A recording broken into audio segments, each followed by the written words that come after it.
Good afternoon student, कैसे हैं आप लोग। उम्मीद करते हैं कि सब लोग बहुत अच्छे ढंग से होंगे और अपने एग्जामिनेशन का फाइनल तैयारी करने में लगे होंगे। इसी कड़ी में आज हम आपको एकदम फाइनल टच, जैसे अभी मॉडल पेपर आया है, कैसे मॉडल पेपर को सॉल्व करते हैं, अप्रोच क्या होना चाहिए, टेक्निक क्या होना चाहिए, राइटिंग स्किल क्या होना चाहिए, उन सभी पर फोकस करेंगे। क्योंकि अंत भला तो सब भला, हर चीज़ को अच्छे ढंग से प्रेजेंट करने की कला आपके पास है, उसको और पॉलिश कर दे तो और चमक आ जाएगा। क्योंकि हम जानते हैं कि आपके पास जो एबिलिटी है वो बहुत ज़बरदस्त है। अब आखिरी समय में उसको धार देने की काम करना है हम लोग को। वही काम आपको पहले हम मॉडल पेपर के साथ करेंगे, then suggested question short long करेंगे, जो डे बाय डे करते जाएंगे और उसी तैयारी के साथ आप एग्जामिनेशन में प्रवेश कीजिएगा। क्योंकि हमें पता है कि हमारे जितने भी स्टूडेंट हैं, हमारे जितने भी बच्चे हैं, उनमें वो एबिलिटी है कि ऊपर से रैंक लाएंगे। इसलिए उसी रैंक की प्रयास की हम लोग को पूरी कोशिश करने के लिए आज एक बार फिर से मॉडल पेपर को खूब अच्छे ढंग से हम लोग को सॉल्व करना है। रेडी? ध्यान से देखिएगा। मॉडल पेपर सॉल्व करने वक्त एक तरीका भी सिखाएंगे। किसी क्वेश्चन को सोचने का तरीका क्या होना चाहिए, अगर इससे मिलता जुलता क्वेश्चन शिफ्ट किया तो कैसे शिफ्ट कर जाए अपने आप को, वो भी सीखना है। और ट्रिक कहने का मतलब कोई भी क्वेश्चन सॉल्व करें इजी वे में कैसे सॉल्व कर सकते हैं, उसका एक दो छोटा छोटा नमूना भी दिखाएंगे आपको और उसको अप्लाई भी करना है। क्योंकि हमें 70 में 35 सही करना है, तो वो 35 सही करना है जो आप जानते हैं, विथ रीजन जानते हैं, वो लिखना है। वो नहीं लिखना है जो सिर्फ टिक किया हुआ है ना। इसलिए बहुत कॉन्फिडेंस से काम करेंगे। देन शॉर्ट क्वेश्चन का प्रेजेंटेशन क्या होगा, लॉन्ग क्वेश्चन लिखने का तरीका क्या होगा। हिंदी और इंग्लिश दोनों में लाए हैं शॉर्ट और लॉन्ग, इसलिए ध्यान रखिएगा कि कैसे करना है, उस पर हम लोग काम करते हैं। एक चीज़ और था कि अभी जब हम बता रहे थे तो लिंक एक फेल कर गया था, इसलिए थोड़ा लेट हो गया था। इस लिंक को आप सब जगह, जितने भी आपके ग्रुप हैं, सर्किल हैं, जो भी एग्जामिनेशन देना चाहते हैं, वो सबको बेनिफिट करेगा। तो जो भी बेनिफिटेड होना चाहते हैं, आप अपने आसपास सभी जगह इसको डाल दें, देन एंजॉय करें हम लोग क्लास की ओर। Ready? Everything is all right, voice is clear, picture quality is perfect, everything is all right. देखिए तो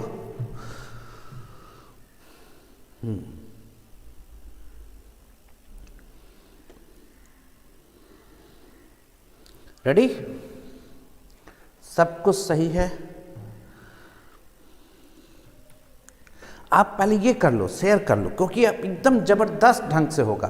क्योंकि हम लास्ट में उतना एनर्जेटिकल फॉर्म में आपको सब कुछ देंगे कि आप एकदम जाएं और सीधे पिन मार के आए। यही चीज़ और यही काम हमको करना है। बिहार बोर्ड में क्वेश्चन आसान होता है, नो डाउट, पर लिखने का तरीका जिसका परफेक्ट होगा, जो प्रेजेंटेशन आर्ट जिसका परफेक्ट होगा, वो टॉप करेगा। ये बात एकदम जान के चलिए। और क्वेश्चन आप दिखाएंगे, कितने जगह क्वेश्चन में हल्का सा चेंज कर दिया जाए तो क्या गेम बन जाता है, वो भी दिखाएंगे आपको। ठीक है? रेडी? तो पहले भैया एक बार कर लो सब कोई, क्योंकि एक बार हमारा ये जो हमने जो सेट किया था लिंक, वो चेंज कर गया था। तो इसलिए आप लोग काइंडली इसको शेयर कर दें, क्योंकि हम शेयर तो किए हुए थे पर फेल कर गया, तो दूसरा जनरेट करना पड़ा। आप देख ही रहे हैं। तब हम लोग रेडी करते हैं। पहले ऑब्जेक्टिव 70 क्वेश्चन, टाइम देखना। 70 क्वेश्चन है, 70 मिनट हम लोग को लेना है और डिटेल से सीख भी जाना है। हर एक क्वेश्चन को 1 मिनट में सॉल्व करेंगे। सिमरन जी दिख रहे हैं, सत्यम सोनी दिख रहे हैं, प्रीतम शर्मा दिख रहे हैं, मरजीत अटैक ऑल परफेक्ट, ऋषा गुप्ता दिख रही, कुणाल राज, पिता पॉल दिख रहे हैं, दया शंकर जी दिख रहे हैं, परफेक्ट, सिमरन कुमार एकदम, सिमरन जायसवाल, मयंक जी भी दिख रहे हैं। रेडी? कर लिया? Now ready. फर्स्ट क्वेश्चन, सबके पास सैंपल पेपर है, सबके पास सैंपल पेपर है, इसलिए ध्यान से देखते जाओ कैसे सॉल्व करते हैं। दिख रहा है सब कुछ परफेक्टली दिख रहा है आप लोग को? सब कुछ परफेक्टली दिख रहा है? सब कुछ परफेक्टली दिख रहा है?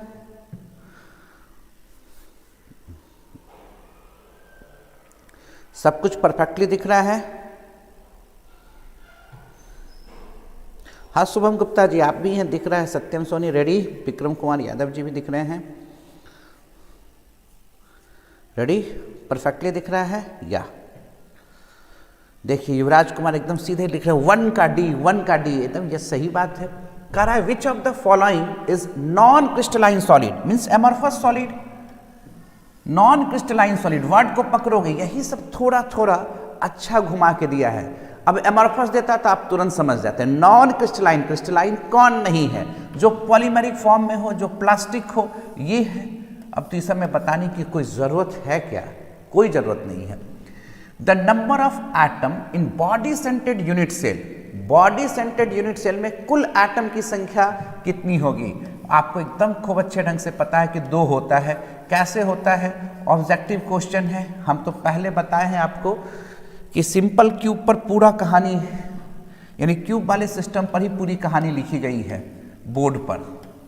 ये बॉडी सेंटेड है, बॉडी के बीच में है, तो बॉडी के चलते कंट्रीब्यूशन 1 और कॉर्नर वाले के चलते कंट्रीब्यूशन 1/8।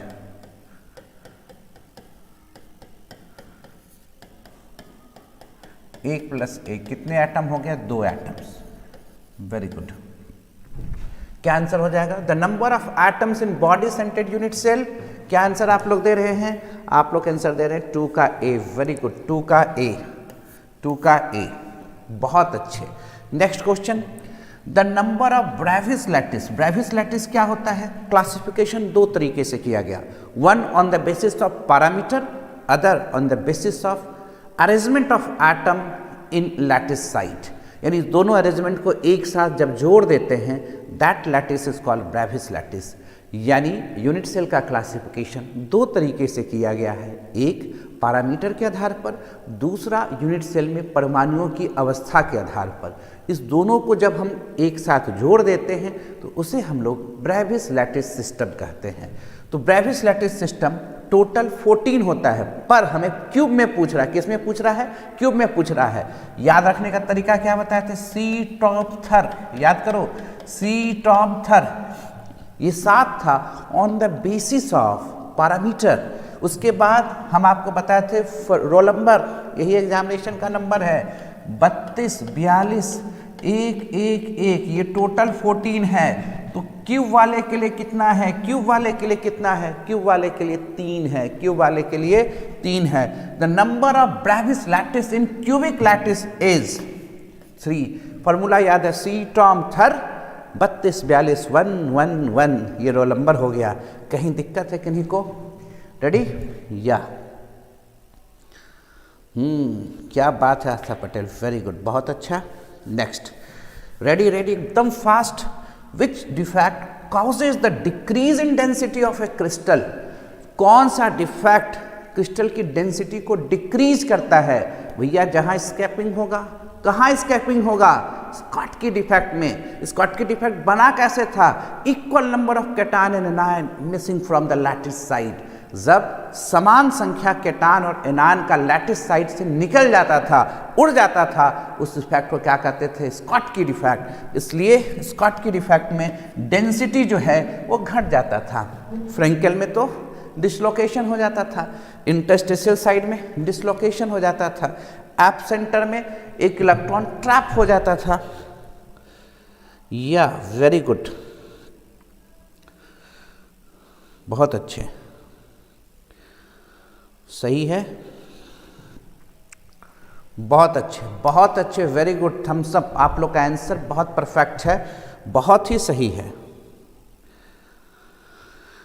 या आदित्य, क्या बात है। आयुषी अशी, स्कॉट की डिफेक्ट ठीक है। अंशुली आर्या एकदम सही है। नेक्स्ट, चलिए थोड़ा फास्ट एंड नेक्स्ट। करब molarity, molarity, this is molarity, capital M, molarity capital M. एक होता है मोलरिटी स्मॉल एम, मोटकी एम, छोटकी एम, यही बताए थे आपको। तो molarity, this is called mole per litre, molarity is called mole per litre. तो mole per litre, molarity is express as a mole per litre, ग्राम पर लीटर, लीटर पर मोल, मोल पर KG. So this is mole per litre. कहीं दिक्कत, किन्हीं को कोई परेशानी? Very nice. वाह क्या बात है, देखते जाओ, एकदम देखते जाओ। नेक्स्ट करा है, if 18 gram of glucose 18 gram of glucose is present in 1000 gram of solvent then solution said to be. सुनो, ऐसे क्वेश्चन पर सावधानी बरतना। ये क्या दिया हुआ है? सॉल्वेंट ग्राम में दिया हुआ है, कंसंट्रेशन बताना है किसमें? सॉल्यूट इनटू सॉल्वेंट, मतलब मोलैलिटी के रूप में बताना है। और मोलैलिटी का फॉर्मूला आप जानते हो कि मास अपॉन मॉलिक्यूलर वेट 1000 बटे weight of solvent in gram. Mass upon molecular weight 1000 बटे वेट, 1000 गुना weight of solvent in gram. Mass किसका? ग्लूकोज का।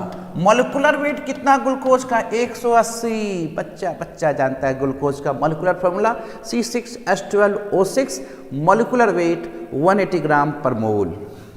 यानी हम लोग क्या कहेंगे? 1000 कितने में गया? बटे 1000 कटा देंगे, यानी 18 बटे 100, यानी 0.1 molal. Molal, not molar. Molal कितना? 0.1 मोलल कितना? 0.1, 0.5 नहीं, मोलर एकदम नहीं, तो मोलल होगा, वो भी क्या होगा? 0.1। एकदम सही, वाह। हम बार बार कर रहे हैं, रीजन के साथ जानोगे, रटना नहीं है, बार बार हम कर रहे हैं। 99% जगहों पर सिर्फ रटाया जा रहा है। हम कह रहे हैं आप में वो क्वालिटी है कि रीजन के साथ जानो, ऐसा क्यों है तो सही होगा। वो हल्का सा खेला खेल लेगा तो आप गड़बड़ा जाइएगा, वो ऐसा नहीं होना चाहिए। अब कह रहा है the qualitative properties of A dilute solution depend upon. Qualitative properties किस पर डिपेंड करता है? Qualitative properties is a properties of very dilute solution which depend upon only number of solute particle, not on its nature। यानी qualitative properties dilute solution का, तनु solution का वह गुण है जो सॉल्यूट की संख्या पर निर्भर करता है, उसके गुण पर, उसके नेचर पर डिपेंड नहीं करता है। यानी द नेचर ऑफ सॉल्यूट, ना नेचर की तो बात ना करो। द नेचर ऑफ सॉल्वेंट, ना नेचर की तो बात ना करो। The number of particle of solute की पार्टिकल की संख्या पर डिपेंड करता है। The number of particle of solute, the number of particle of solute. Clear? फटाफट या हेमंत कुमार, हाँ एकदम सही, आप लोग एकदम सही किए हैं, एकदम सही हैं। The number of particle of solute. चले, very good, very nice, fast. Next करा है the osmotic pressure of a solution is expressed by the relation. Osmotic pressure कैसे दिखाते हो? ऑस्मोटिक प्रेशर कैसे दिखाते हो? तो आप कैसे डिफाइन करोगे? ध्यान से देखो, पाई भी बराबर NRT ऐसे तुम लोग लिखते हो, पर NY को क्या लिखते हो? NY को आप लिखते हो कंसंट्रेशन। कंसंट्रेशन होता क्या है? मोल पर लीटर, इसलिए आप NY को C लिखते हो। NY को क्या लिखते हो? C लिखते हो। तो क्या लिख देते हो? पाई बराबर CRT। पाई बराबर क्या लिख देते हो? CRT। पाई बराबर क्या लिख देते हो? CRT। अब ये बताओ, पाई बराबर CRT तुम्हें कहाँ दिख रहा है? ना पाई टी हो गया।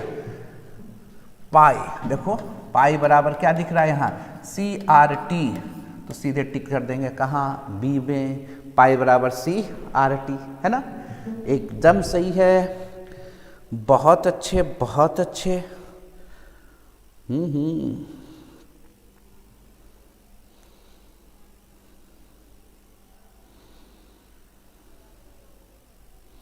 एकदम सही है, क्लियर, सबका सही जा रहा है। चलो नेक्स्ट, रुको नहीं, आगे बढ़ो। अब क्वेश्चन देखो क्या कह रहा है?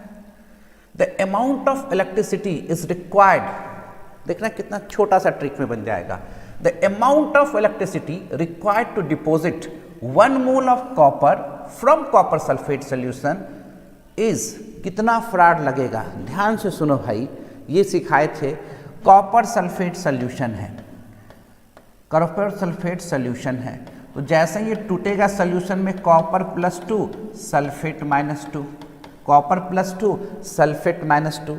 और जब इलेक्ट्रोलाइसिस यूज़ करते थे आप तो क्या दिखता था, ध्यान से देखो, पॉजिटिव हमेशा नेगेटिव की ओर जाते थे, पॉजिटिव हमेशा किधर जाएंगे, नेगेटिव की ओर जाएंगे। एकदम आसानी से थोड़ा सा, ये कैथोड है, ये क्या है, एनोड है, ये कैथोड है, ये क्या है, एनोड है।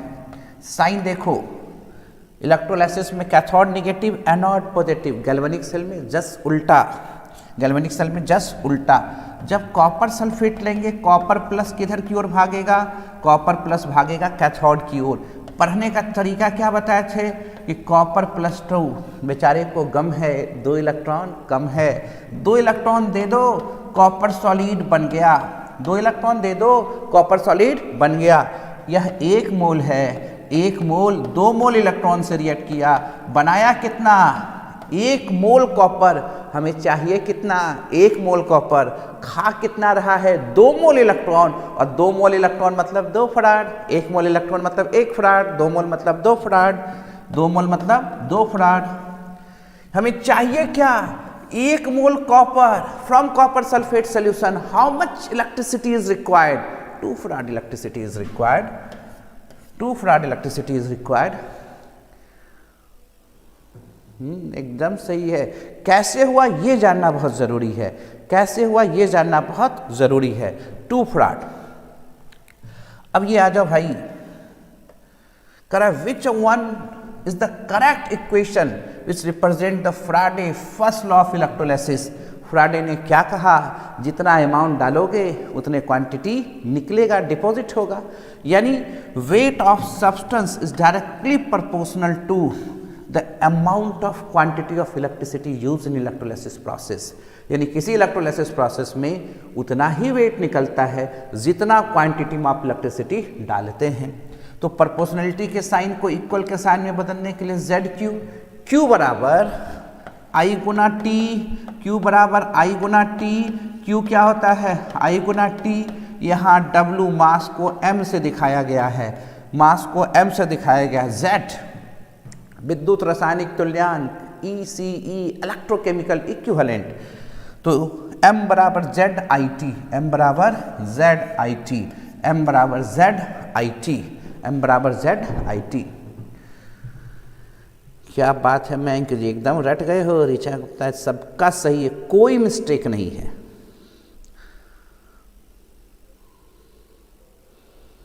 क्या बात है, हम लोग 10 क्वेश्चन आ गए हैं। M बराबर ZIT, 10 क्वेश्चन आ गए हैं, कहीं किसी का मिस्टेक नहीं। ये सबसे खूबसूरत वाली बात है कि आप लोग, यही चीज़ तो हम कहना चाह रहे हैं, आपको रीज़न पता है, आपको क्वेश्चन का स्टैंडर्ड पता है, आपके पास सॉल्यूशन अवेलेबल है। ठीक है, next, which of the following change takes place when the concentration of solution is decreased.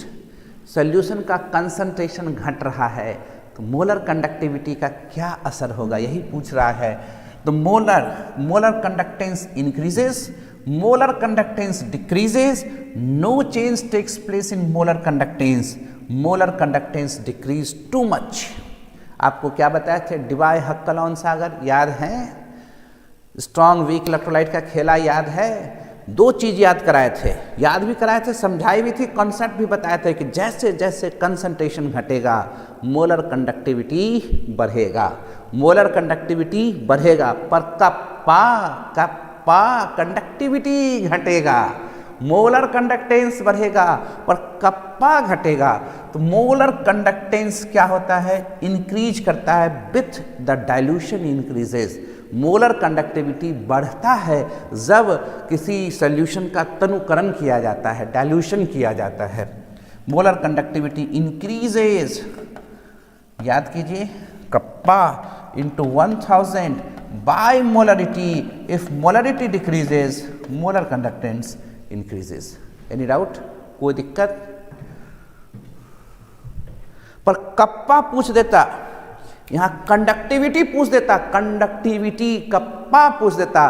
Kappa क्या था, कप्पा क्या था? The conductance power of ions present in 1 ml electrolyte या 1 cc इलेक्ट्रोलाइट या 1 cubic centimetre electrolyte volume is known as kappa. यानी 1 ml में मौजूद कुल आयंस का जितना कंडक्टेंस पावर होता था वो कप्पा होता था। इसलिए जब पतला करेंगे तो 1 ml में आयन का भी तो संख्या घटेगा, इसलिए कप्पा डाइल्यूशन से घटता है जबकि मोलर कंडक्टिविटी डाइल्यूशन से बढ़ता है। ठीक है, एकदम सही है। रीजन बिच जानिए, रीजन जानिए, कहानी जानिएगा। रीजन जानना बहुत जरूरी है, ये नहीं कि टिक मार देना है। Which of the following not a primary cell, इतना बार पढ़ें। देखो एक बात सुनाते हैं, समझो ध्यान से। जब भी कोई चीज बतावे, जैसे लिख दिया यहाँ गैल्वेनिक सेल, ये इसलिए लिख दिया कि हमारे स्टैंडर्ड में 11th क्लास में या 12th क्लास में हम लोग जो गैल्वेनिक सेल पढ़ते हैं उसमें प्राइमरी सेल का ही यूज करते हैं। पर गैल्वेनिक सेल प्राइमरी सेकेंडरी दोनों सेल में यूज किया जा सकता है, पर हमारे सिलेबस में जहाँ दिया है उसके हिसाब से आंसर दे रहे हैं। तो उसके हिसाब से लेड एक्यूमुलेटर है ना। ऐसे गैल्वेनिक सेल के बारे में पढ़ोगे, जाके नेट पर सर्च करोगे, ये प्राइमरी सेकेंडरी दोनों सेल के लिए यूज होता है, पर हमारे सिलेबस में हम जहाँ पढ़ रहे हैं वहाँ पर प्राइमरी सेल में ज़्यादा यूज करते हैं, इसलिए डी ऑप्शन दे रहे हैं हम लोग, इसलिए डी ऑप्शन दे रहे हैं। ठीक है, आंसर क्वेश्चन देखना, क्वेश्चन बनाने में थोड़ा सा मिस्टेक रहा, यही बात समझना। ये दोनों सेल के लिए यूज हो सकता था, पर हमारे स्टैंडर्ड में जहाँ पर पढ़ना है वहाँ पर वो प्राइमरी सेल है, इसलिए क्वेश्चन यहाँ बनाया। ऐसा 5-7 क्वेश्चन दिखाएंगे आपको। Next, which of the following factor effect the rate of reaction, rate of reaction, की पॉइंट यहीं पर अगर रेट कांस्टेंट लिखता तो अलग कहानी होता, रेट कांस्टेंट लिखता तो अलग कहानी होता, रेट ऑफ रिएक्शन लिखा तो अलग कहानी होगा, रेट कांस्टेंट लिखता तो अलग कहानी होता। क्योंकि रेट कांस्टेंट सिर्फ डरेगा किससे, टेम्परेचर पर, दिखाएंगे किससे, आर्हेनियस इक्वेशन से। पर यहाँ लिखा हुआ रेट ऑफ रिएक्शन, भैया rate of reaction depend upon collision theory, जितना ज़्यादा कॉलिजन होगा उतने ज़्यादा रेट ऑफ रिएक्शन होगा। तो अगर हम टेम्परेचर बढ़ाएंगे तो मॉलिक्यूल्स का एवरेज काइनेटिक एनर्जी बढ़ेगा, नंबर ऑफ कॉलिजन्स बढ़ेगा, रेट ऑफ रिएक्शन बढ़ेगा, तब तो टेम्परेचर तो करेगा ही। प्रेशर बढ़ाएंगे, कंटेनर है, गैसेस फेज में रिएक्शन है, क्लोज कंटेनर किए माने प्रेशर बढ़ाए तो मॉलिक्यूल्स के बीच की दूरी घट गया, वॉल्यूम घट गया, तो दोनों के बीच में डिस्टम फैटिंग बढ़ गया, तो प्रेशर भी इफेक्ट करेगा। कंसंट्रेशन, क्वांटिटी बढ़ा दिए, जब ज़्यादा क्वांटिटी होगा ज़्यादा कॉलिजन्स होगा, रेट ऑफ रिएक्शन बढ़ेगा। यानी टेम्परेचर के भी बढ़ाने से एवरेज काइनेटिक एनर्जी बढ़ता है, कॉलिजन बढ़ता है। प्रेशर के बढ़ाने से कंटेनर का वॉल्यूम घटता है, इसके चलते मॉलिक्यूल्स के बीच में नंबर ऑफ कॉलिजन्स बढ़ता है। कंसंट्रेशन के बढ़ाने से क्वांटिटीज बढ़ता है, इसलिए उसके बीच का कॉलिजन्स बढ़ता है। ये सभी रेट ऑफ रिएक्शन को असर करते हैं, इसलिए ऑल ऑफ दीज। पर यहीं पर अगर रेट कांस्टेंट पूछ देता, पर यहीं पर रेट कांस्टेंट पूछ देता तो आप कहते ओनली टेम्परेचर, रेट कांस्टेंट पूछ देता तो कहते ओनली टेम्परेचर, रेट कांस्टेंट पूछ देता तो कहते ओनली टेम्परेचर।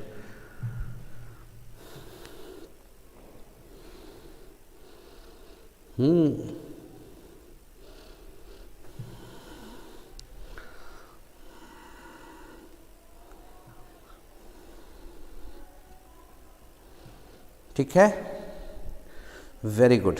चलिए नेक्स्ट अभी क्या हो जाएगा, सब A B C D सब होगा रेट ऑफ रिएक्शन में, और रेट कांस्टेंट पूछता तो सिर्फ टेम्परेचर होता। नेक्स्ट, तो unit of rate constant for the zero order reaction. देखिए ये सभी क्वेश्चन आपको कराया हुआ है बहुत मजेदार ढंग से।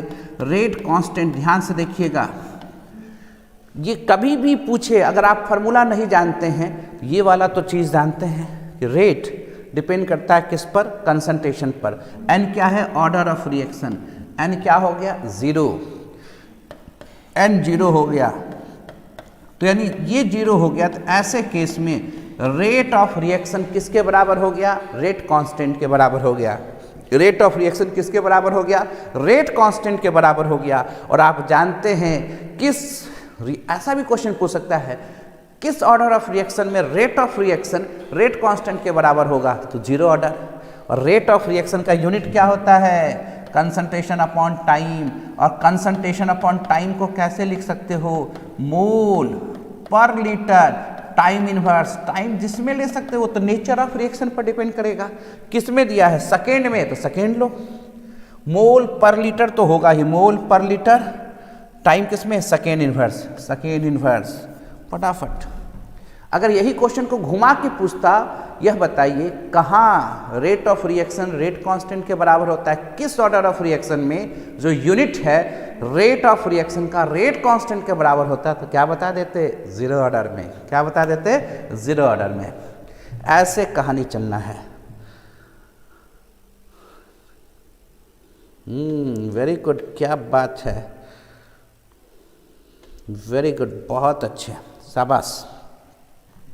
चले नेक्स्ट, किन्हीं को दिक्कत है इसमें? चलिए फटाफट फटाफट इसका ट्रिक बताते हैं। ट्रिक से भी बनाएंगे, क्वेश्चन सॉल्व करके भी दिखाएंगे। ट्रिक से भी बनाएंगे, क्वेश्चन सॉल्व करके भी दिखाएंगे। If 75% of a first order reaction is completed in 32 minutes, then time required for the 50% completion is। कह रहा है कि कोई फर्स्ट ऑर्डर रिएक्शन 75% 32 मिनट में कंप्लीट हो रहा है, तो 50% कंप्लीट होने में कितना समय लगेगा, कितना समय लगेगा,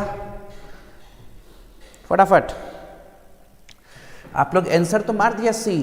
सुनो, अगर डेटा बदल देगा तब क्या करोगे तुम, सी मार दोगे आंसर, डेटा बदल देगा तो सी मार दोगे आंसर।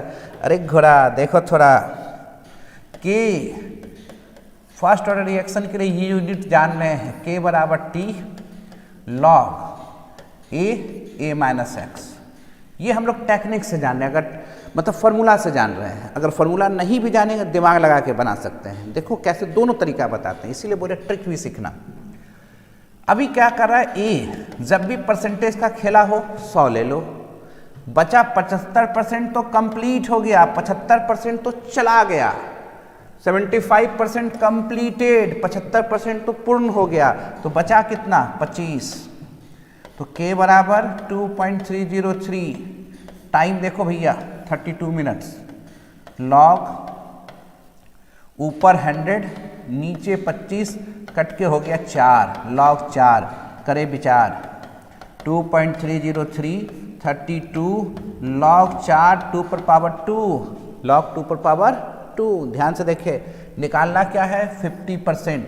हम जानते क्या है कि फर्स्ट ऑर्डर रिएक्शन में टी हाफ जो होता है 0.693 बटे के का वैल्यू यहाँ पुट कर दो, टी हाफ 0.693 बटे 2.303, 32 ऊपर चला जाएगा, 2 गुना लॉग 2, और लॉग 2 का वैल्यू आप जानते हैं 0.301 होता है। गुना भाग करोगे तो 15.999, मतलब एग्जैक्टली 16 मिनट आ जाएगा। ये तो हुआ बाय प्रोसेस।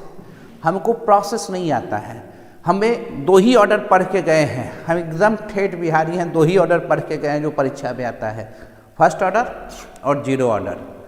हम क्या जानते हैं कि जो टी हाफ होता है फर्स्ट ऑर्डर में, टी हाफ जो होता है फर्स्ट ऑर्डर में, उसको कंसंट्रेशन से कोई लेना देना नहीं होता है, कंसंट्रेशन से कोई लेना देना नहीं होता है। ध्यान से समझना, कंसंट्रेशन से कोई लेना देना नहीं होता है। तो अब ये बताओ 75% कंप्लीट हो गया, हमारे पास 16 ग्राम कोई वस्तु रखा हुआ, सुनना ध्यान से, ट्रिक से बनाओगे कहानी आसान होगा। 16 ग्राम कोई वस्तु रखा हुआ है, ये 8 ग्राम आया, तो कितना कंप्लीट हुआ, तो आप कहोगे सर 50% कंप्लीट हुआ। सुनना ध्यान से, 50% कंप्लीट हुआ। अब ये 8 से 4 ग्राम हुआ, तो इसका ये 50% कंप्लीट हुआ, इसका ये 50% कंप्लीट हुआ, पर 16 से 4 ग्राम को देखोगे तो कितना कंप्लीट हुआ, ये बताओ जरा। इसका तो यह 50% कंप्लीट हुआ, पर यहां से अगर देखोगे तो ये कितना परसेंट कंप्लीट हुआ, ये बताओ, ये बताओ। 16 ग्राम से अगर हम 4 ग्राम पहुंच गए तो मेरा कितना परसेंट रिएक्शन कंप्लीट हो गया, तो आप कहोगे सर 75। क्या कहोगे, 75। हाँ सही बोल रहे हो। कितना परसेंट हो गया, 75 नहीं हो गया, हाँ 75।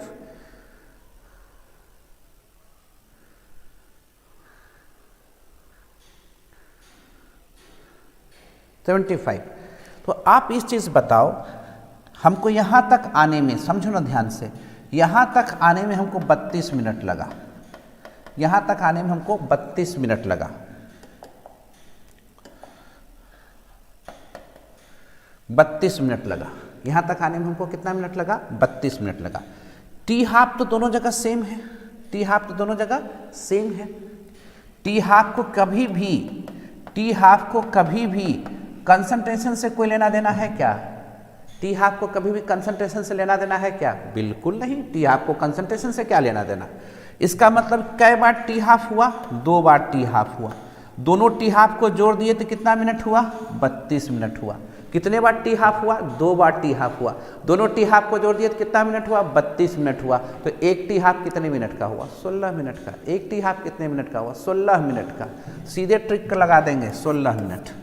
समझ में आ रहा है बात? ये कॉन्सेप्ट है कि अगर हम समझ रहे हैं तो फटाक से बन गया, नहीं समझे तो ऐसे तो बना ही लेंगे, कहीं दिक्कत नहीं है।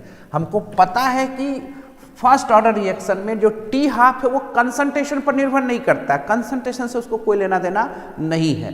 तो जितना होगा 16 से 8 ग्राम होगा तब भी हमको 16 मिनट लगेगा, 8 ग्राम से 4 ग्राम होने में भी 16 मिनट लगेगा, और 4 ग्राम से 2 ग्राम होने में भी हमको कितना मिनट लगेगा? 16 मिनट लगेगा। और अब 16 का 2 ग्राम कितना परसेंट होगा वो भी निकाल सकते हैं हम लोग। ये तो टेक्निक है, फटाफट काम करके निकल जाएंगे, है ना? ठीक है, चलो आगे बढ़ा जाए। अगर यही दिया रहता 2 ग्राम और इसका परसेंटेज लिख देता, 2 ग्राम और इसका परसेंटेज लिख देता तो आराम से बना लेते। Very good, nice. चले नेक्स्ट, दोनों तरीका सिखा रहे हैं, इसीलिए स्लोगन में लिखा हुआ है ट्रिक से टेक्निक से काम करेंगे। अब बताओ, ये सब क्वेश्चन पूछ दिया है, पूछवे करेगा, ये किसी से गलती नहीं होगा। तुम क्या, कोई भी बच्चा तुम्हारे जगह पढ़ेगा गलती नहीं करेगा। एक्साइटेड मत हो, किसी से गलती नहीं होगा। ऑब्जेक्टिव 35 में 35 गिफ्ट मिलेगा, पर उसी को गिफ्ट नहीं मिलेगा। जैसे अभी देखे थे कुछ दिन पहले पूछा था बच्चा सब 5 क्वेश्चन गलत बनाए हुए था कहीं पर, है कि नहीं? तो उसमें दिक्कत होगा आपको। रटना नहीं है, रीजन के साथ चलना है। रेट के A to B, order with respect to A second, order with respect to B first, 2 + 1 3 order, order with respect to A second, order with respect to B first, 2 + 1 3 order, है ना? पूछ देता order with respect to A, तब क्या करते? कहते second. Order with respect to पूछ देता बी, तो क्या करते? तो कह देते फर्स्ट। ओवरऑल ऑर्डर कितना है? तो ओवरऑल ऑर्डर 2 + 1 कितना हो गया? 3। 2 + 1 कितना हो गया? 3। सबका सही आया होगा। Very good, 2 + 1 3। क्या बात है, शाबाश, क्या बात है।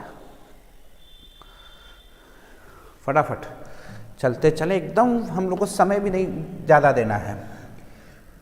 The heat of absorption of physical absorption, भैया फिजिकल कमजोर होता है, वीक वंडरवाल फोर्स लगता है एब्जॉर्बेट एंड एब्जॉर्बेंट मॉलिक्यूल्स के बीच में, और 20 से 40 किलो जूल पर मोल एनर्जी रिलीज होता है। कोई बड़ी बात है क्या? सिंपल सी बात है। ध्यान से देखो, the substance which reduce the surface tension of water, water के सरफेस टेंशन को जो रिड्यूस करता है, ये सब चीज़ सीखना पड़ेगा। जो वाटर के सरफेस टेंशन को रिड्यूस करता है उसे सरफेक्टेंट कहते हैं। क्या कहते हैं? उसे सरफेक्टेंट कहते हैं। वाटर के साथ क्या करता है? मॉलिक्यूल्स बनाता है, और उसी के चलते इसका सरफेस टेंशन रिड्यूस होता है, उसको कहते हैं सरफेक्टेंट। क्लियर? कहीं डाउट तो पूछिएगा। अब ये बताओ, विच of the following forms colloidal solution in water? Colloidal solution क्या होता है? कोलाइडल सोल्यूशन में जो पार्टिकल का रेंज होता है वो 1 नैनोमीटर से 1000 नैनोमीटर के बीच में होता है। मतलब ट्रू सोल्यूशन से थोड़ा सा बड़ा पार्टिकल्स दिखना चाहिए। नहीं, ट्रू सोल्यूशन में लेस देन 1 नैनोमीटर, यहाँ 1 नैनोमीटर से क्या हो जाएगा? 1000 नैनोमीटर के बीच में होगा। तो सोडियम क्लोराइड को पानी में डालेंगे, गायब हो जाएगा। सोडियम क्लोराइड को पानी में डालेंगे, क्या हो जाएगा? गायब हो जाएगा, ट्रू सोल्यूशन बनाएगा। ग्लूकोज को पानी में डालेंगे, ट्रू सोल्यूशन बनाएगा। ये सॉल्ट है, पानी में डालेंगे ट्रू सोल्यूशन बनाएगा। स्टार्च पॉलीमर है, स्टार्च लार्जर मॉलिक्यूल्स है, पॉलीमर है, लार्जर मॉलिक्यूल्स है, ये पानी में जाएगा तब कोलाइडल टाइप का मॉलिक्यूल्स बनाएगा। क्या बनाएगा? कोलाइडल, क्योंकि साइज बड़ा है, साइज बड़ा है इसलिए कोलाइडल टाइप का मॉलिक्यूल्स बनाएगा। यहाँ सॉल्यूट पार्टिकल के साइज छोटा है, पानी में एकदम इनविजिबल हो जाएंगे, खुले नेत्र से आप देख नहीं पाएंगे, इसलिए यहाँ पर स्टार्च कोलाइडल सॉल्यूशन बनाएंगे। क्या बनाएंगे? स्टार्च कोलाइडल सॉल्यूशन बनाएंगे।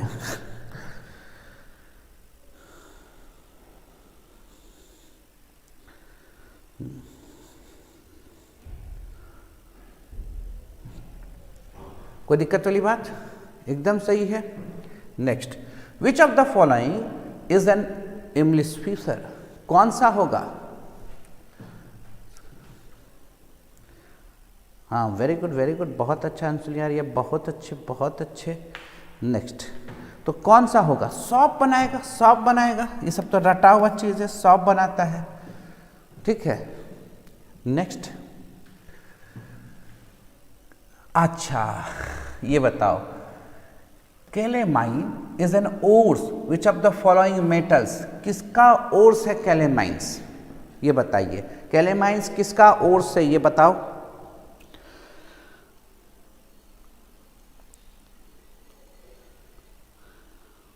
ठीक है, सोप एकदम सही है। कैलेमाइंस किसके ओर्स हैं? जिंक के,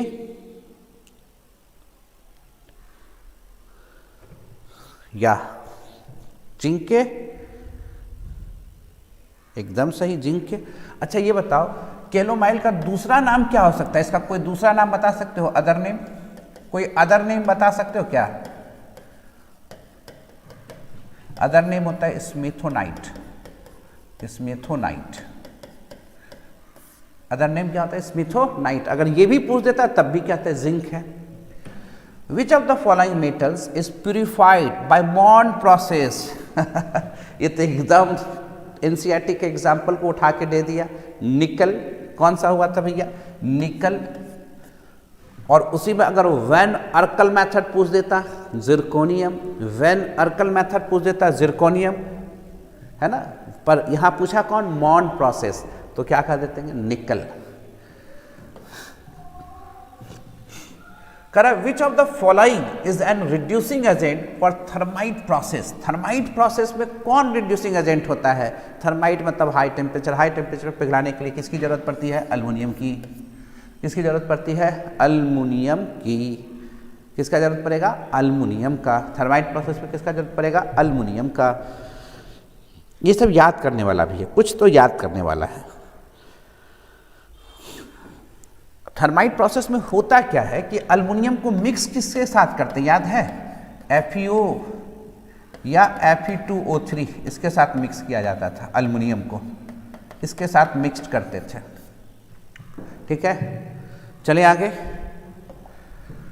next, which of the following is obtain as a slag during the extraction of iron?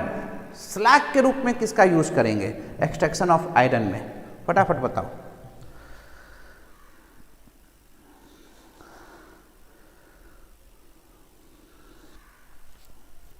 Slag के रूप में देखें जरा।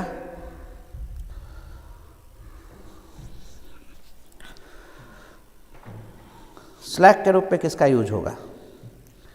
आस्था पटेल C24 का। बी? ना ना ना ना ना, 24 का लोग बी लिख रहा है।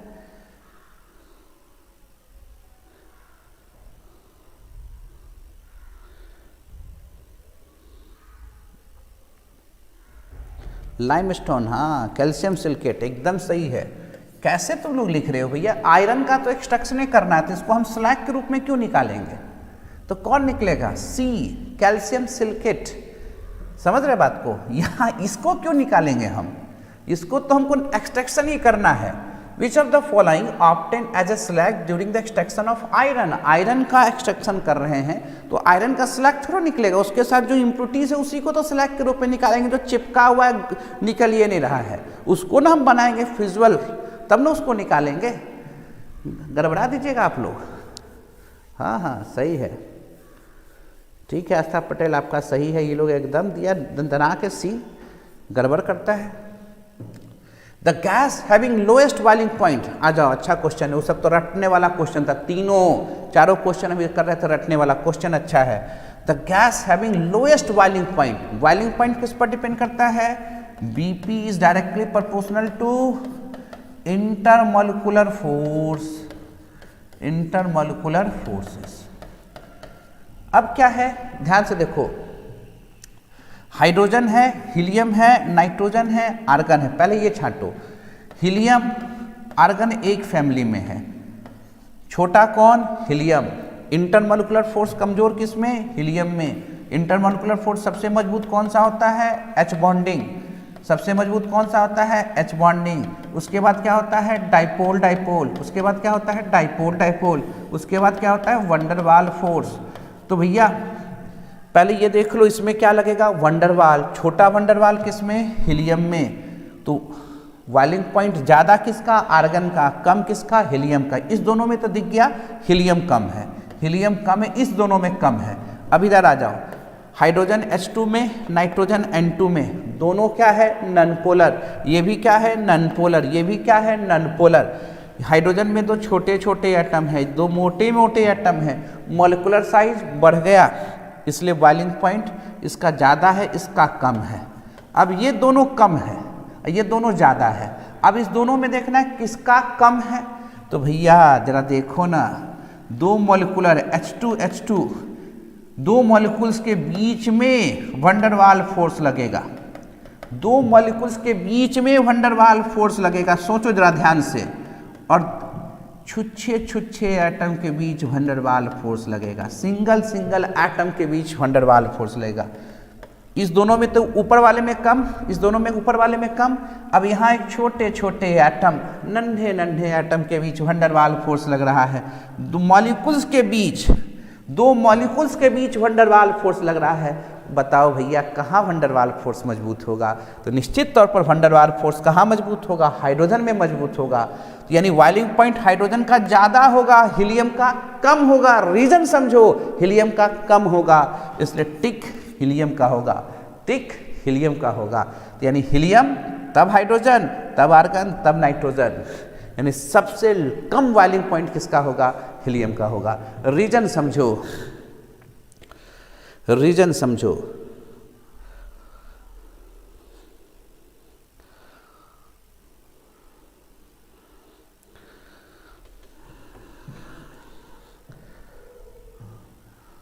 हाँ मोनोएटॉमिक, एकदम रीजन समझो, रीजन आएगा कॉन्सेप्ट आएगा, रीजन आएगा कॉन्सेप्ट आएगा। जहां रटने वाला एक दो को तो उसकी तो बात छोड़ दो, तो रटन विद्या उसकी तो बात छोड़ देते हैं। Which of the following does not form hydrogen bonding, phone से गप करता हुआ हाइड्रोजन पकड़ा जाएगा वहीं हाइड्रोजन बॉन्डिंग होगा, फोन से गप करता हुआ हाइड्रोजन पकड़ा जाएगा वहीं हाइड्रोजन बॉन्डिंग होगा। Fluorine, oxygen, nitrogen active atom है भैया, नाइट्रोजन है भैया, ऑक्सीजन है भैया, फ्लोरीन है, यहाँ इन सभी में कोई नहीं है, इसलिए हाइड्रोजन बॉन्डिंग कहाँ नहीं है, does not form hydrogen bonding. Trick क्या बताए थे, फोन से गप करता हुआ हाइड्रोजन पकड़ा जाएगा वही हाइड्रोजन बॉन्डिंग होगा। यानी फ्लोरीन के बगल में हाइड्रोजन है, एच बॉन्डिंग लगाने लायक है, ऑक्सीजन के बगल में हाइड्रोजन है, एच बॉन्डिंग लगाने लायक है, एन के बगल में एच है, एच बॉन्डिंग लगाने लायक है, इसलिए फोन से गप करता हुआ हाइड्रोजन पकड़ा जाए हाइड्रोजन बॉन्डिंग होगा। यहाँ फोन से गप करता हुआ हाइड्रोजन नहीं है तो हाइड्रोजन बॉन्डिंग नहीं है। Oxygen and ozone, O2 and O3, what is this, क्या है यह, आइसोबारिक, आइसोमर्स, आइसोटॉप्स, क्या है कि एलोट्रॉप्स, या चलिए नेक्स्ट देख रहे हैं answer 27। Oxygen and ozone, isobaric, isotope, क्या है ये, allotropes, very good, allotropes, very good, very good, allotropes. Isobaric का प्रेशर सेम है, कोई मतलब ही नहीं है। आइसोमर मॉलिक्यूलर फॉर्मूला सेम है, मतलब ही नहीं है। आइसोटॉप एटॉमिक नंबर के बारे में, मॉलिक्यूल से तो एटॉमिक नंबर की बात क्या करेंगे, इसलिए एलोट्रॉप्स। पूछ रहा है which of the following is a dibasic acid, रटा गया होगा, अमोनिया बेस है, अमोनिया क्या है, बेस है। चलो तुम तो हट गए, अब तीनों में आते हैं। अब ये जरा देखो, कईक बार बताएं, ऑर्थोफॉस्फोरिक, इक से जैसे ही एक ऑक्सीजन निकाले थे, याद करो, इक से जैसे ही ऑक्सीजन निकाले थे क्या बना था, अस। इक से एक ऑक्सीजन निकाले थे क्या बना था, अस। और इक का फॉर्मूला हुआ था H3PO4, ऑक्सीजन निकला H3PO3। और आपको बताए हैं ऑक्सा, ऑक्सा एसिड और फास्फोरस होने के लिए ज़रूरी क्या है, ऑक्सा एसिड फास्फोरस होने के लिए ज़रूरी क्या है, नेसेसरी कंडीशन क्या है, फास्फोरस के पास एक मल्टीपल बॉन्ड हो, एक OH हो, फास्फोरस के पास एक मल्टीपल बॉन्ड हो और एक OH हो, ये ज़रूरी है। इससे आपने एक ऑक्सीजन निकाल दिया। अरे भैया ये बताओ कि ये ऑर्थोफॉस्फोरिक एसिड, तो आप स्ट्रक्चर जानते हो कि इसकी बेसिसिटी 3 है, यहाँ H3PO4 है, इसकी बेसिसिटी 3 है। आपने एक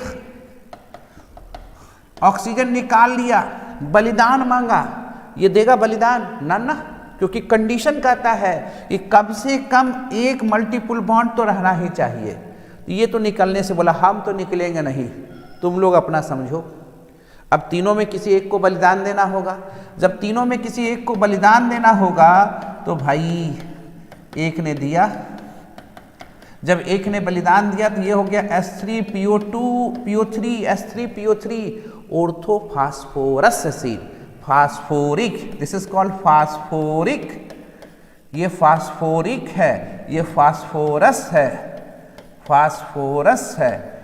और रस में 2 एक्टिव हाइड्रोजन हैं। कितने एक्टिव हाइड्रोजन हैं, 2 एक्टिव हाइड्रोजन है, इसलिए बेसिसिटी किसका होगा, H3PO3। रीजन समझो कहानी क्लियर होगा, रीजन समझो कहानी क्लियर होगा, है ना। Next,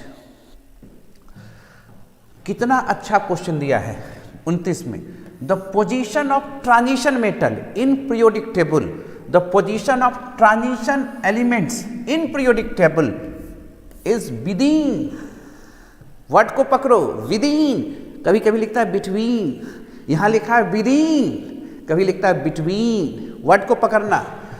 the transition, the position of transition elements in periodic table is within. Transition element का डेफिनेशन क्या था, partially fill up d orbital element is known as transition element. आंशिक रूप से अगर भरा हुआ डी ऑर्बिटल है तो वही ट्रांजिशन एलिमेंट है। डी ब्लॉक में तो सब आते हैं, डी ब्लॉक में तो D1 से D10 तक आते हैं, पर ट्रांजिशन में D1 से D9 तक आते हैं। ये ट्रांजिशन है, ये ट्रांजिशन है, ये डी ब्लॉक है। इसलिए पूछा था position of transition element in periodic table is within D block. D block के अंदर ट्रांजिशन एलिमेंट है, D10 वाला ट्रांजिशन नहीं होगा, जमाना कदरदान होगा, जिंक केडियम Hg, कभी भी ट्रांजिशन नहीं होता था, यानी ये होता। अगर क्वेश्चन ऐसा पूछता, विदिन की जगह बिटवीन लिख देता, विदिन की जगह बिटवीन लिख देता, तो पीरियोडिक टेबल में एक side S block, right hand side इधर, left hand side S, right hand side P block, बीच में क्या है D ब्लॉक, D ब्लॉक में ही क्या है ट्रांजिशन। तो अगर बिटवीन लिखता तो लिखते हैं S ब्लॉक और P ब्लॉक, विदिन लिखा तो D ब्लॉक के अंदर है।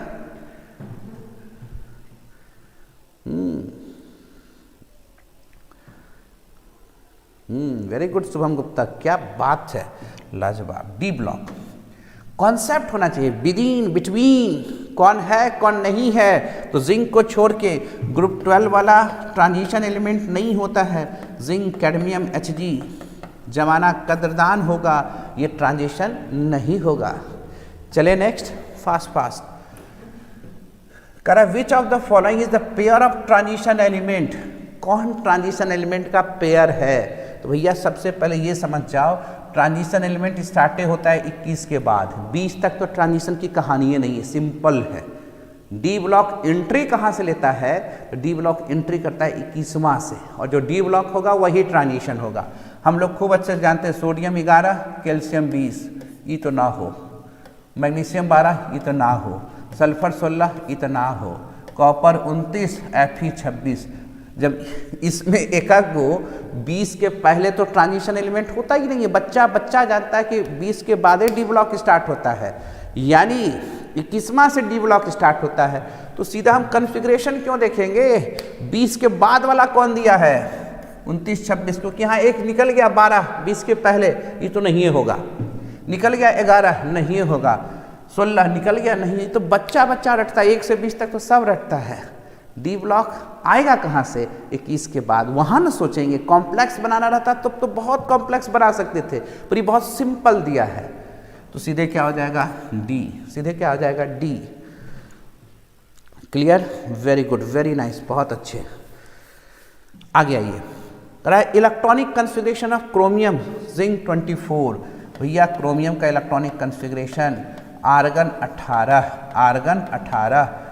चेंज हो जाता है 3d5। पूरे पीरियोडिक टेबल में 19 प्लेस ऐसे हैं जहां इलेक्ट्रॉनिक कॉन्फ़िगरेशन चेंज होते हैं, उसमें एक क्रोमियम है जो सबसे सिंपल है। और जहां जहां चेंज होता था, क्या बताए थे?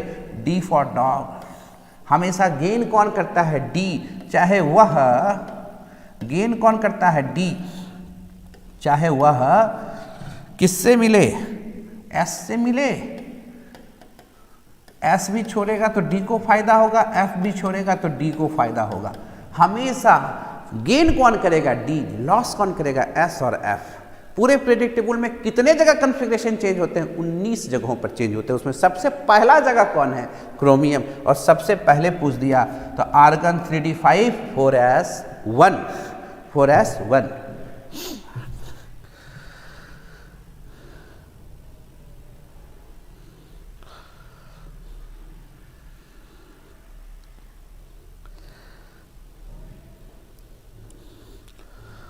ठीक है कुणाल राज, वेरी गुड, बहुत अच्छा। रीज़न जान रहे हैं, क्यों होता है, कैसे होता है, ये भी बात समझ रहे हैं।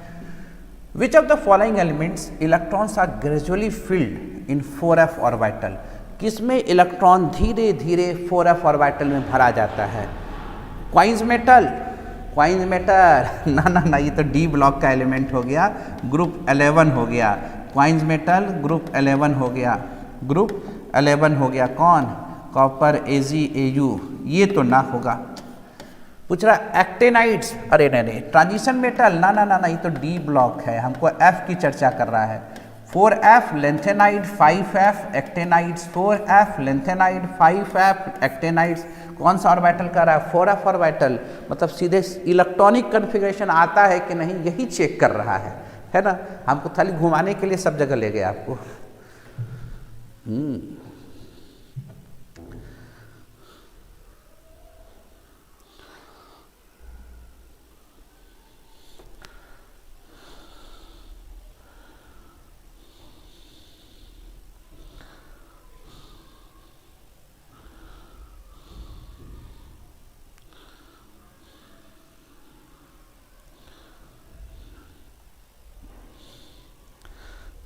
सही है। आगे बढ़ा जाए, एकदम सही है।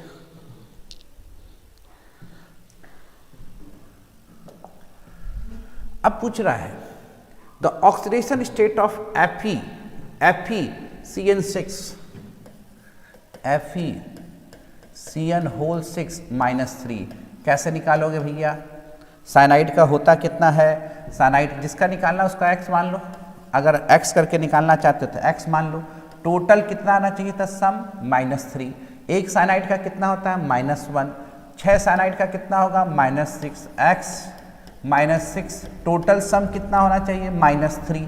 तो x बराबर -3 में जोड़ दीजिए +3। Fe क्या हो गया? +3। क्या कोई दिक्कत है इसमें? कन्फ्यूज़न? अच्छा ये बताओ तो, बहुत ही अच्छा क्वेश्चन है, इसका रीज़न जानना बहुत ज़रूरी है। रटे तो तुम लोग जरूर होगे, रटे जरूर होगे, DSP2 मार दोगे सर, रट लिए थे मार दिए थे। हम आपसे क्वेश्चन पूछते हैं सर जरा बताइएगा, DSP2 है ठीक है, रटे हो तुम आंसर मार दिए हो, कोई बड़ी बात नहीं है। हमको ये बताओ ये पैरामैग्नेटिक है कि डायमैग्नेटिक है? अगर ये पैरामैग्नेटिक है तो अनपेयर इलेक्ट्रॉन कहाँ है? अनपेयर इलेक्ट्रॉन कहाँ है? अनपेयर इलेक्ट्रॉन कहाँ है? अनपेयर इलेक्ट्रॉन कहाँ है? सही सही लिखो, हम कमेंट पढ़ रहे हैं तब तक हम नाम लिख देते हैं इसका। Tetra aqua amine copper 2, ion लिखना मत भूलना, नंबर छोड़ देगा। कॉपर 2 आयन, कॉपर 29 है, कॉपर 29 है, कन्फिग्रेशन आर्गन 18 है, 3d10 है, 4s1 है, कॉपर को गम है 2 इलेक्ट्रॉन कम है, कॉपर 18 है, 3d9 है, 3d9 है। अमोनिया क्या है? स्ट्रॉन्गेस्ट लीजेंट है। अमोनिया क्या है? स्ट्रॉन्गेस्ट लीजेंट है। हाँ पैरामैग्नेटिक है, very good very good very good, बहुत अच्छे। अमोनिया क्या है? स्ट्रॉन्गेस्ट लीजेंट है। वो करता क्या है? सुनो ध्यान से, करता क्या, यही चीज़ तो सीखना है, बहुत कम लोगों को पता रहता है करता क्या है ये। 1 2 3 4 5 6 7 8 9, ये यहाँ पर 3d है, 3d है, 3d है, 3d है। अमोनिया क्या करेगा? इस इलेक्ट्रॉन को निकाल के फेंक देगा। कहाँ? 4p में। कहाँ? अमोनिया इसको एक्साइटेड कर देता है, ध्यान से देखना। अमोनिया क्या करता है? इस इलेक्ट्रॉन को एक्साइटेड कर देता है। क्यों? अमोनिया स्ट्रॉन्गेस्ट लीजेंट है, अमोनिया स्ट्रॉन्गर लीजेंट है, एक्साइटेड। यहाँ 4s खाली है, यहाँ 4p में ले जाके यहाँ पर छोड़ देता है, 4p में ले जाके यहाँ पर छोड़ देता है। 3d 4s 4p 4p। अगर आपसे पूछेगा ठीक है अनपेयर इलेक्ट्रॉन है, कहाँ पर अनपेयर इलेक्ट्रॉन है? तो 4p में है, ना कि d में है, 4p में है। अब ये अमोनिया यहाँ इलेक्ट्रॉन पे किया, यहाँ पे किया, यहाँ पे किया, यहाँ पर दिया भैया, बना क्या? DSPP। हाइब्रिडाइजेशन क्या हो गया? DSP2। हाइब्रिडाइजेशन क्या हो गया? DSP2। DSP2 square planar. और पैरामैग्नेटिक अनपेयर इलेक्ट्रॉन है किसमें? 4p में। पैरामैग्नेटिक अनपेयर इलेक्ट्रॉन है किसमें? 4p में। आखिर ये किया किसने? तो किया किसने? अमोनिया ने। अमोनिया है क्या? Stronger legend. उठा के भेज रहा है कहाँ? तो भेज रहा है 4p में। भेज रहा है कहाँ? 4p में। Clear? Thumbs up. Next question है, which of the following is present in vitamin B12? Vitamin B12, चलो बायोलॉजी वाला बताओ तो भैया B12 में कौन सा प्रेजेंट होता है? विटामिन B12 में कौन सा प्रेजेंट होता है?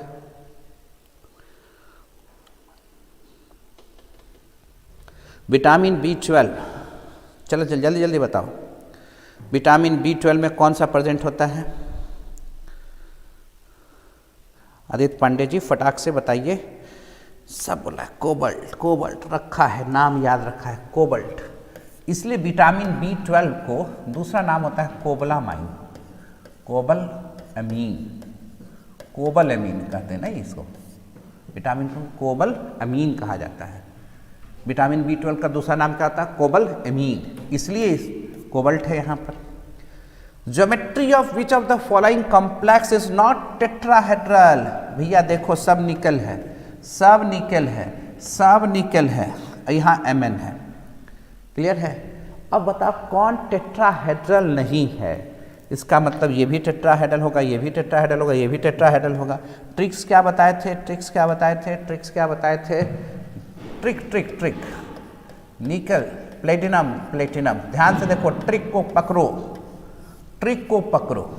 निकाह पर पंडित, निकाह पर पंडित, और इसका ऑक्सीडेशन स्टेट अगर +2 है, ग्रुप 10 है, निकाह पर पंडित, और इसका ऑक्सीडेशन स्टेट +2 है। सुनना ध्यान से, निकल, प्लेटिनम, प्लेटिनम, उसका ऑक्सीडेशन स्टेट +2 हो।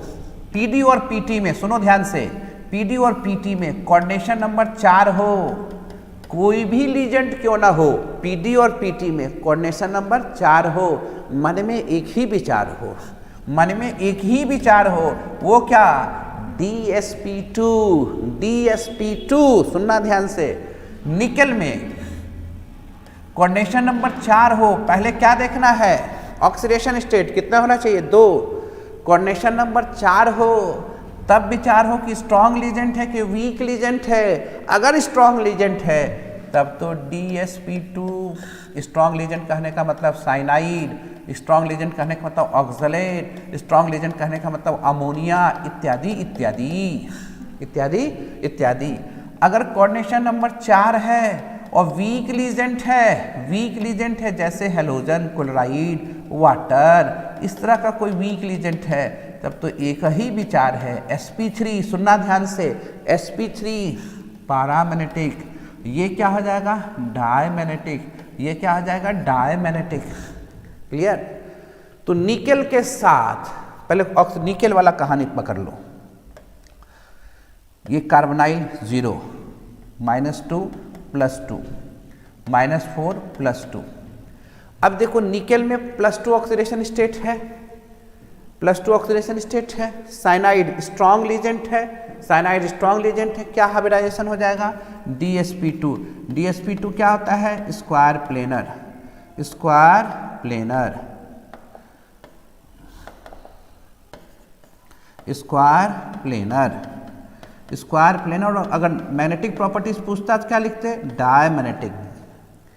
अब यहां देखो, यहां भी +2 है, पर क्या है, वीक लीजेंट, हाइब्रिडाइजेशन क्या हो जाएगा, sp3, ये क्या होगा, पैरामैग्नेटिक।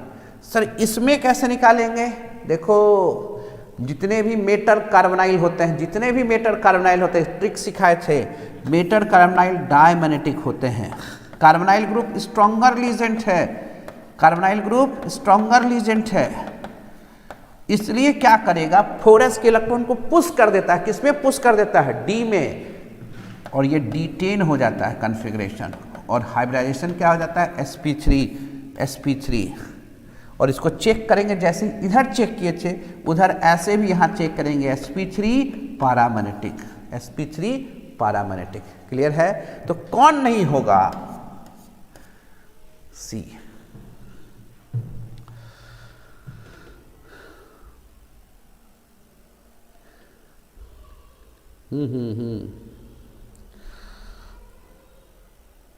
क्लियर है, वेरी गुड। चलिए आगे बढ़े, आगे बढ़ा जाए। Next 37, ethyl bromide on reaction with sodium metal in the presence of dry ether, मनचाहा फल को दुगना कर देने वाला कौन सा रिएक्शन है, इथाइल ब्रोमाइड रिएक्ट कर रहा है सोडियम से, रिएक्ट कर रहा है सोडियम से, मनचाहा फल को क्या कर देगा, दुगना कर देगा, मनचाहा फल को दुगना कर देगा, मनचाहा फल को दुगना कर देगा। कौन सा रिएक्शन, ऊर्ज रिएक्शन। कौन सा रिएक्शन, ऊर्ज रिएक्शन। मन चाहे फल को क्या कर देगा, दुगना कर देगा, मन चाहे फल को दुगना कर देगा। क्या बना, नॉर्मल ब्यूटेन। क्या बना, नॉर्मल ब्यूटेन।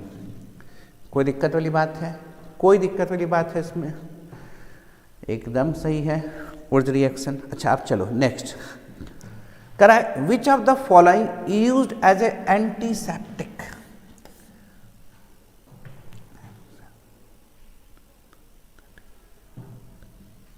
कौन सा यूज होगा,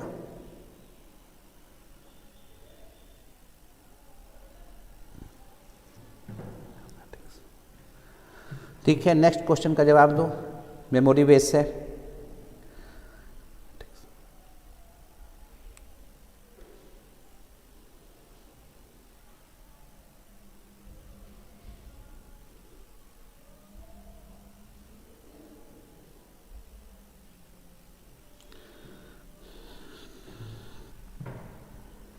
क्लोरोफॉर्म, बहुत लोग क्लोरोफॉर्म दे रहे हैं, क्लोरोफॉर्म दे रहे हैं, सोच के बताओ, सोच के बताओ, तब तक हम पानी पी लें। सोच के बताओ, एंटीसेप्टिक नहीं है, एंटीसेप्टिक रहता तो क्या कहते,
बना लिए?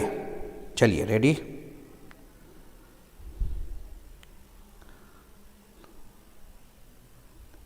हाँ सही है, सही है, सही जा रहे हैं आदित्य। अंशुली आर्या लिख रहे हैं iodoform. Iodoform is right answer. Iodoform is right answer. Iodoform is right answer. Iodoform is right answer. ठीक है, ये सब मेमोरी बेस्ड चीज है। चलिए नेक्स्ट चला जाए। विच ऑफ द फॉलोइंग मॉलिक्यूल्स इस फार्मूला क्लोरल। क्लोरल कहाँ बना था? जब क्लोरोफॉर्म रिएक्शन, क्लोरोफॉर्म ऑब्टेन किए थे। इन केस ऑफ क्लोरोफॉर्म क्या किए थे? एस्टल्डिहाइड को रिएक्ट कराए थे किससे? एक्सेस ऑफ क्लोरीन से। एक्सेस ऑफ क्लोरीन से, एक्सेस ऑफ क्लोरीन से रिएक्ट कराए थे तो CCl3 COH प्लस 3HCl बनाए थे। तो ये हो गया आपका क्लोरल। क्या हो गया? कौन सा है? जी सब तो एक के जैसा है। ओहो, क्लोरल। कोई दिक्कत वाली बात? क्लोरल। दिक्कत है? फटाफट चले आगे। ये होगा, वेरी गुड। नेक्स्ट थोड़ा फास्ट हो जाए, 40 में आ गए हम। Methyl magnesium halide react with methyl alcohol. बताओ, ये तो सबसे सिंपल क्वेश्चन है। ये नहीं बना तो भैया किसी से कुछ ना बनेगा, क्योंकि ग्रिनार्ड रिएजेंट पावरफुल बेस भी है, पावरफुल बेस भी है, पार्सली पॉजिटिव पार्सली नेगेटिव। ये टूटेगा H plus O minus H खटक के आ जाएगा CH3 के पास, CH4 प्लस MgX तो रहेगा ही, साथ में जुट जाएगा OCH3। क्या बन जाएगा? क्या बन जाएगा? क्या बन जाएगा? CH4 मीथेन बन जाएगा। CH4 मीथेन बन जाएगा। क्या बन जाएगा? CH4 मीथेन बन जाएगा। क्लियर? नेक्स्ट फटाफट। The general formula which represent the homologous series of alkanol. Alkanol मतलब अल्कोहल। अल्कोहल, अल्कोहल में प्रायः होता क्या है? Single bond. इसलिए सिंगल बॉन्ड का फॉर्मूला क्या होता है? CnH2n+2। अल्कोहल में होता क्या है? ऑक्सीजन। तो और जोड़ दीजिए, ये जनरल फार्मूला होना चाहिए। ये जनरल फार्मूला है क्या? नहीं है। CnH2n है। तुम चलो हटो, यहाँ +1 है, CnH2n+1 है। चलो तुम हटो, CnH2n+2O है, इसलिए C है, इसलिए तुम्हारी बात नहीं करेंगे। चलो, an isomer of ethanol. Ethanol क्या है? जब हम लोग आइसोमर पढ़ाए थे तो पहला एग्जाम्पल यही लिखते हैं। नहीं, ये इथानॉल है, इसका आइसोमर भैया मीथानॉल, कार्बने घटा दिया, एसीटोन कार्बने बढ़ा दिया, डाइथाइल ईथर कार्बने बढ़ा दिया। अरे आइसोमर में आइसो मतलब इक्वल, मर मतलब molecular formula, carbon atom same होना चाहिए। जब यहाँ 2 कार्बन है और मीथानॉल में 1 कार्बन दे रहा है, तुम कैसे आइसोमर बनोगे? एसीटोन में 3 कार्बन दे रहा है, तुम कैसे आइसोमर बनोगे? डाइथाइल ईथर में 4 कार्बन दे रहा है, तुम कैसे आइसोमर बनोगे? Dimethyl ether, dimethyl ether carbon same, molecular formula same. These are called functional isomer. ये कैसे आइसोमर है? Functional isomer. पूछ देगा आइसोमर भी कैसा है, तो क्या बोलेंगे? फंक्शनल आइसोमर है।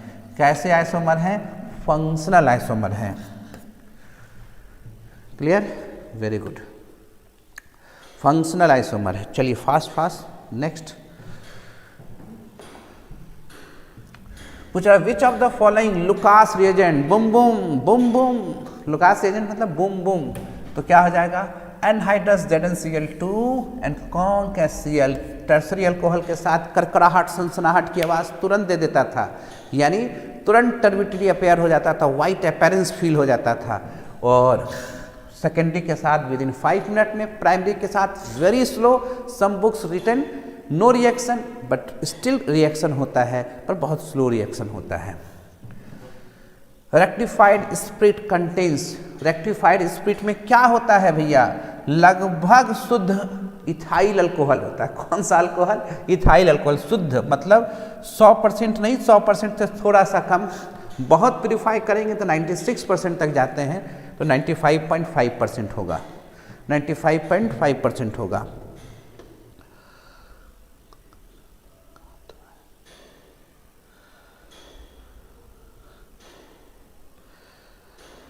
हम्म, 44 बी सही है, सही है, सही है। चलते बढ़े वीर तुम बढ़े चलो, बिना रुके आगे बढ़ो। एकदम सही है। Very nice, very nice.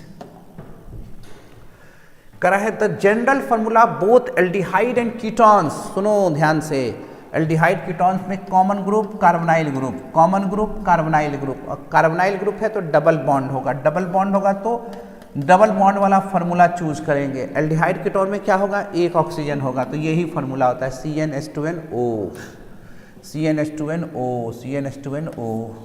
कैसे पढ़े, कार्बोनाइल दोनों में कॉमन क्या, कार्बोनाइल ग्रुप, दोनों में कॉमन क्या, कार्बोनाइल ग्रुप, कार्बोनाइल ग्रुप में है क्या, डबल बॉन्ड। डबल बॉन्ड वाला फार्मूला क्या होता है, तीन ही फार्मूला तो आपको हम बोले सब दिन याद रखो, जोड़ो छोड़ो घटाओ, जोड़ो छोड़ो घटाओ। भैया CnH2n, उसमें ऑक्सीजन जोड़ दीजिए, कोई दिक्कत। Isopropyl alcohol on oxidation form, isopropyl alcohol भैया बीच में लटका दो OH, this is called isopropyl alcohol, और इसका ऑक्सीडेशन कर दो। कौन एक्टिव है, H, कौन एक्टिव है, H। एक ऑक्सीडेशन में इंसर्शन रिएक्शन, एक कार्बन पर 2 OH बर्दाश्त होगा नहीं, वाटर निकल जाएगा, CH3 क्या बन जाएगा, एसीटोन, क्या बन जाएगा, एसीटोन, क्या बन जाएगा, एसीटोन। एक्टिव कौन है, H। ऑक्सीजन होता क्या है, insertion reaction, carbon CH bond के बीच में इंसर्ट हो जाता है। ऑक्सीडेशन में क्या सिखाए थे आपको ट्रिक, कि जो ऑक्सीजन होगा उसको इंसर्ट करा देना है कार्बन और H के बीच में, इस तरह से। क्लियर, कंफ्यूजन है कहीं पर तो बोलो, फटाफट बढ़ते चलो। या एकदम सही है, 46 तक आ गए हम लोग।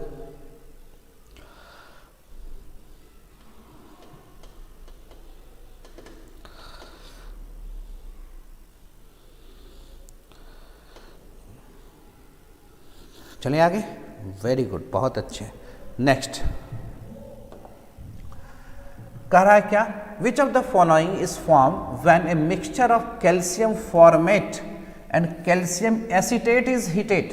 सुनो, किसको हीट कर रहा है, कैल्शियम फॉर्मेट,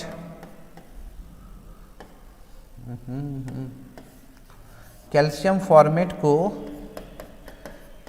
फॉर्मेट को हीट किया जा रहा है किसके साथ, calcium acetate.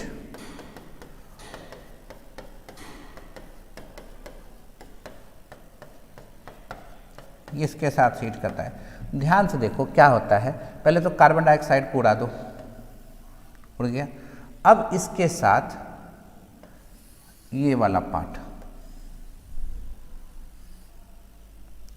Carbon dioxide calcium oxide, ये निकल जाएगा तो बन जाएगा एसीटेट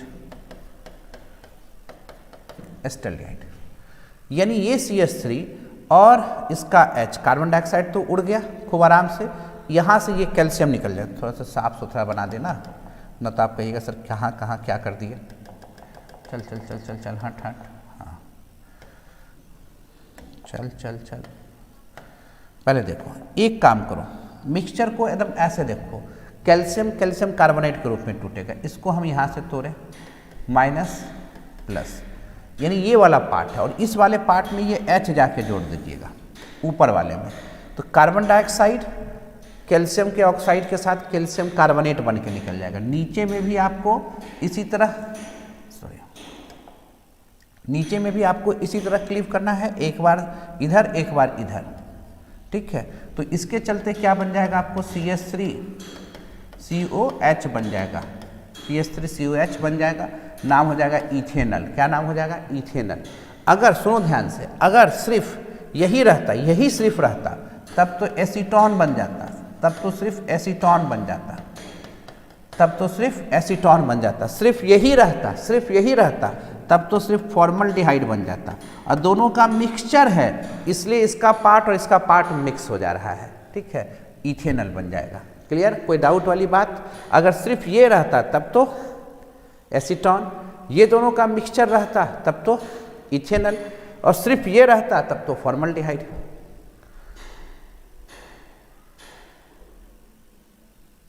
ठीक है, 47 का डी सही है। चले आगे।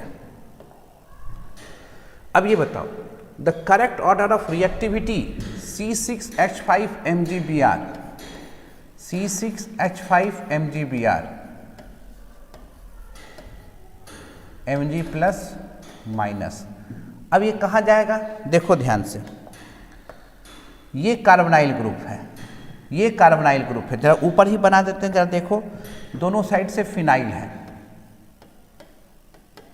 निक्लोफेलिक एडिशन की बात हो रही है, किसका बात हो रहा है, निक्लोफेलिक एडिशन का बात हो रहा है, CH3 है।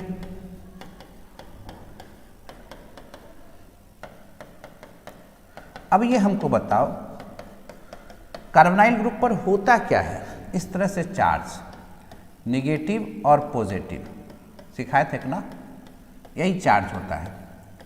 अब क्या करता है, ध्यान से देखो, ये CH3 इलेक्ट्रॉन पुश करेगा, इस पर पॉजिटिव चार्ज घटेगा, पर यहाँ तो दोनों साइड से पुश करेगा, दोनों साइड से पुश करेगा और पॉजिटिव चार्ज घटेगा। यहाँ तो रिजोनेंस में घुमा रहा है, और जब रिजोनेंस में पॉजिटिव चार्ज को घुमाएगा तो वहाँ तो और तेजी से डिप्रेशन हो जाएगा। तो सबसे ज़्यादा इस तीनों में पॉजिटिव चार्ज कहाँ है, यहाँ पर है, यहीं पर फील करेगा, कहेगा आओ हम पर अटैक करो, निक्लोफाइल को अटैक करने के लिए बुलाएगा। तो सबसे पहले कौन बुलाएगा, 2, तो 2 किसके ऑर्डर में है, सीधे सी 2 3 1 2 3 1, क्लियर है।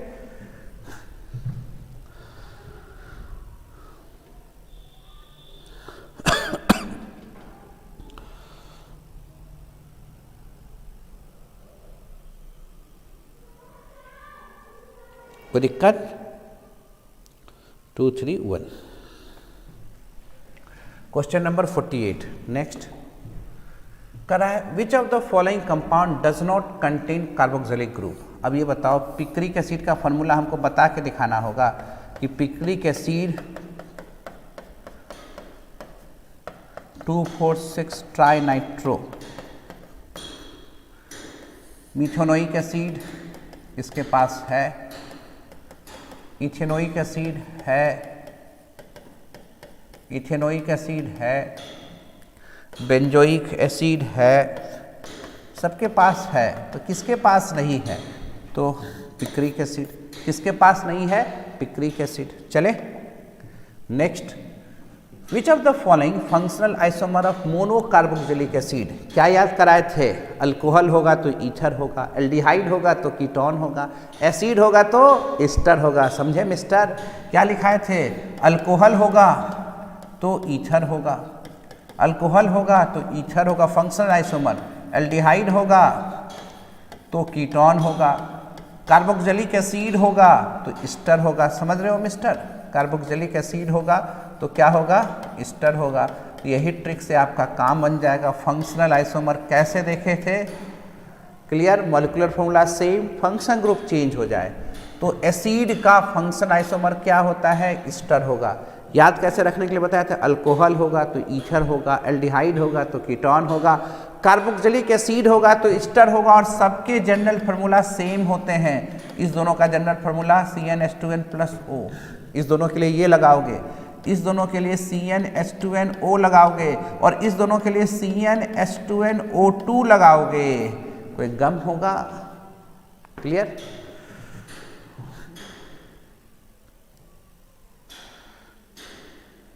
चले फटाफट आगे बढ़ते चले, वीर तुम बढ़े चलो। हाँ एकदम सही है, टेक्निक सीखते चलो, मेन टेक्निक का खेला है।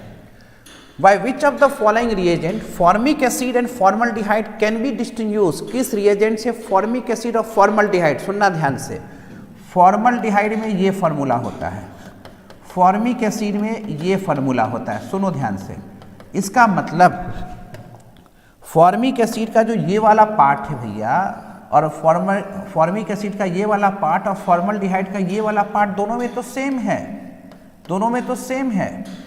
यानी फॉर्मिक एसिड एक ऐसा एसिड है जिसमें एल्डिहाइड फॉर्मल्डिहाइड का गुण दिखता है, तो जो एल्डिहाइड वाला टेस्ट होगा वो सभी टेस्ट दिखाएगा फॉर्मिक एसिड, जो एल्डिहाइड वाला टेस्ट होगा वो सभी टेस्ट दिखाएगा कौन, फॉर्मिक एसिड। याद रखिएगा, क्योंकि एल्डिहाइड का जो पार्ट है वो फॉर्मिक एसिड में दिख रहा है, इसलिए बेंडिक सॉल्यूशन दोनों दिखाएगा, टॉलिन्स रिएजेंट दोनों दिखाएगा, फेलिंग सॉल्यूशन दोनों दिखाएगा, पर सोडियम बाइकार्बोनेट ये एसिडिक नेचर है, ये किसके साथ दिखता है, सिर्फ एसिड के साथ दिखता है। वो कौन सा एसिड दिखाता है और कैसे दिखाता है, जरा देखो। एसिड के साथ जब हम इसको सोडियम बाइकार्बोनेट को हीट करते हैं, ध्यान दीजिएगा, यह तो बना देगा, सोडियम फॉर्मेट बना देगा, कार्बन डाइऑक्साइड को उड़ा देगा, जल को निकाल देगा। सीधा सा बात है। ये कौन कर सकता है? तो यह फॉर्मिक एसिड कर सकता है, एल्डिहाइड नहीं कर सकता, फॉर्मल्डिहाइड नहीं कर सकता। तो डिस्टिंग्विश कौन करेगा? Sodium bicarbonate. Sodium bicarbonate. Reason जानिए, कहानी जानिएगा, रीजन जानिए, पूरी कहानी जानिएगा।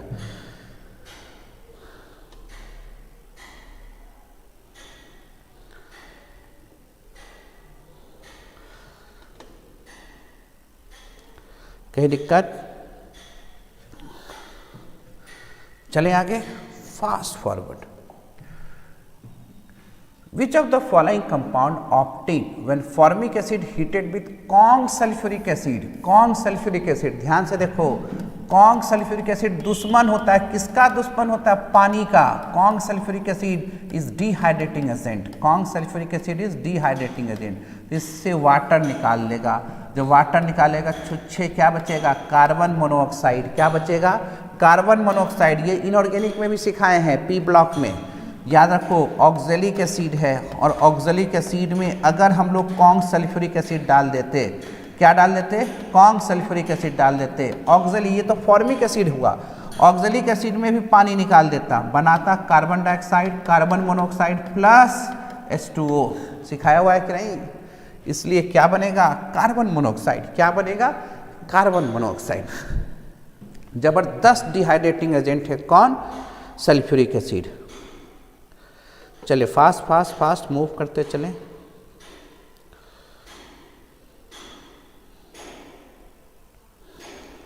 आगे बढ़े। The function group of primary amine. Primary amine का फंक्शन ग्रुप कौन है? NH2। Function group of primary amine कौन है? NH2। चलते चले। Ethyl amine reaction with nitrous acid. याद करो, ethyl amine NH2, sorry ethyl है ना, ethyl amine react with nitrous acid. कैसे रिएक्ट करेगा? Na2 plus HCl 0 to 5 degree C, तो बन जाएगा पहले डाइजोनियम। क्या बन जाएगा? डाइजोनियम। और डाइजोनियम जब बनेगा तो N2 सुपर लिविंग ग्रुप है, इसमें हल्का सा जल का भी छींटा मार देंगे तो क्या हो जाएगा? N2 उड़ जाएगा, CH3 CH2 OH बन जाएगा, N2 निकल जाएगा, HCl निकल जाएगा, बनेगा क्या? अल्कोहल। क्या लिखा है कि एमीन से कोई भी कंपाउंड को कन्वर्ट करना होगा, तो यही रिएक्शन पढ़ना होगा, तो अल्कोहल ही आना होगा। क्या बन जाएगा? Alcohol, C2H5OH। कैसे हुआ समझ में आया? कैसे हुआ ये समझ में आया कि नहीं आया? हाँ ठीक है, very good. Acetate Hofmann degradation. देखो, acetamide on reaction with bromine, Hofmann bromide degradation, bromine plus NaOH। क्या कहे थे? ये कार्बोनाइल ग्रुप को उड़ा दो, बनेगा क्या? Methyl amine. कितना है सोडियम? 4 सोडियम लिए थे तो 2 सोडियम इसको दे दो, तो 2 NaBr पहले निकल जाएगा, फिर Na2CO3 बना दोगे, Na2CO3 बना दोगे, बच्चा जितना हाइड्रोजन कितना है? 4, तो 2H2O निकाल दोगे। क्या बन गया? Methyl amine. कार्बन घटाने में इसका यूज किए थे। कहाँ यूज किए थे? कार्बन घटाने में इसका यूज किए थे, तो बनेगा क्या? Methyl amine. इस रिएक्शन का नाम क्या था? HBr, Hoffmann bromide degradation. Hoffmann bromide degradation, याद है? भूल गए सब? Hoffmann bromide degradation.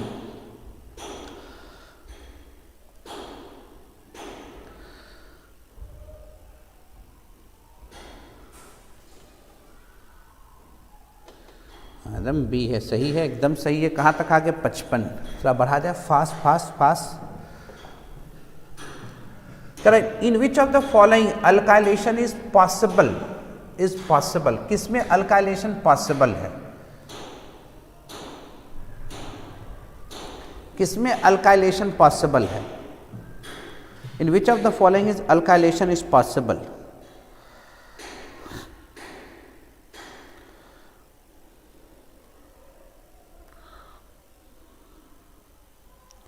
Nitish Kumar वाला डी, नीतीश कुमार मारा डी, शुभम गुप्ता मारे डी। तो अल्काइलेशन सही है। चलिए अल्काइलेशन क्या है, देखिए ये सब क्वेश्चन उलझा हुआ क्वेश्चन है। ऐसे टर्सरी अमीन भी दिखाता है, पर होता क्या है जरा देखो, अल्काइल ग्रुप जुटेगा, ये रिएक्शन भी अल्काइलेशन के तहत ही आता है, पर टर्सरी अमीन स्लो दिखाएगा। अब ये जो क्लोरीन निकला, ये क्लोरीन क्या करता है, इसके H+ आयन को निकाल लेगा,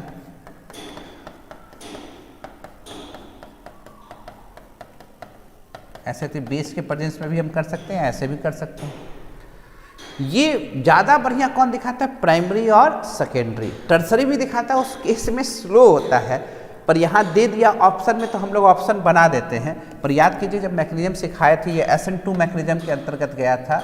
टर्सरी भी दिखा सकता है, टर्सरी भी दिखा सकता है, पर इस हिसाब से सिर्फ प्राइमरी और सेकेंडरी पर मार दीजिए, कोई दिक्कत वाली बात नहीं है। चलिए, विच of the following is sweetest sugar, ये सब RTC है, रटना पड़ता है। फ्रुक्टोज जो होता है सबसे मीठा होता है। Which of the following is related to steroid, steroid से कौन रिलेशन रखता है ये बताओ, स्टेरॉइड के साथ कौन रिलेशन रखता है? कौन सा नंबर हो गया? 58।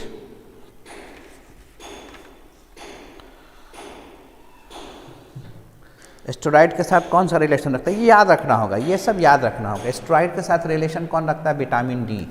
ये सब में कोई दम वाली बात नहीं है। हाँ, स्टेरॉइड के साथ कौन रिलेशन रखता है, ध्यान से देख लेना, कौन रखता है? Vitamin D. 58 की हम बात कर रहे हैं, 58 की बात कर रहे हैं। हाँ हाँ, नीतीश कुमार, विटामिन डी। चलिए आगे। करा which of the following is not normally produce by the body, body के द्वारा क्या नहीं प्रोड्यूस होता है? विटामिन। तब ना बाहर से हम लोग लेता है विटामिन का, कहता है डॉक्टर कुछ नहीं तो विटामिन लिख दिया। तो शरीर सिंथेसाइज किसको नहीं कर पा रहा है? विटामिन को नहीं। तब तो बाहर में हम लोग सप्लीमेंट के रूप में लेते हैं, किसको? विटामिन को। भैया ये बायोलॉजी वाला बताएगा। The common base in DNA and RNA, दोनों में कॉमन बेस किसका होगा? DNA RNA का। हम वेट कर रहे हैं, बताइए तो, बायो वाले जितने हैं सब बताइए, कॉमन बेस किस में होगा? कॉमन बेस किस में होगा?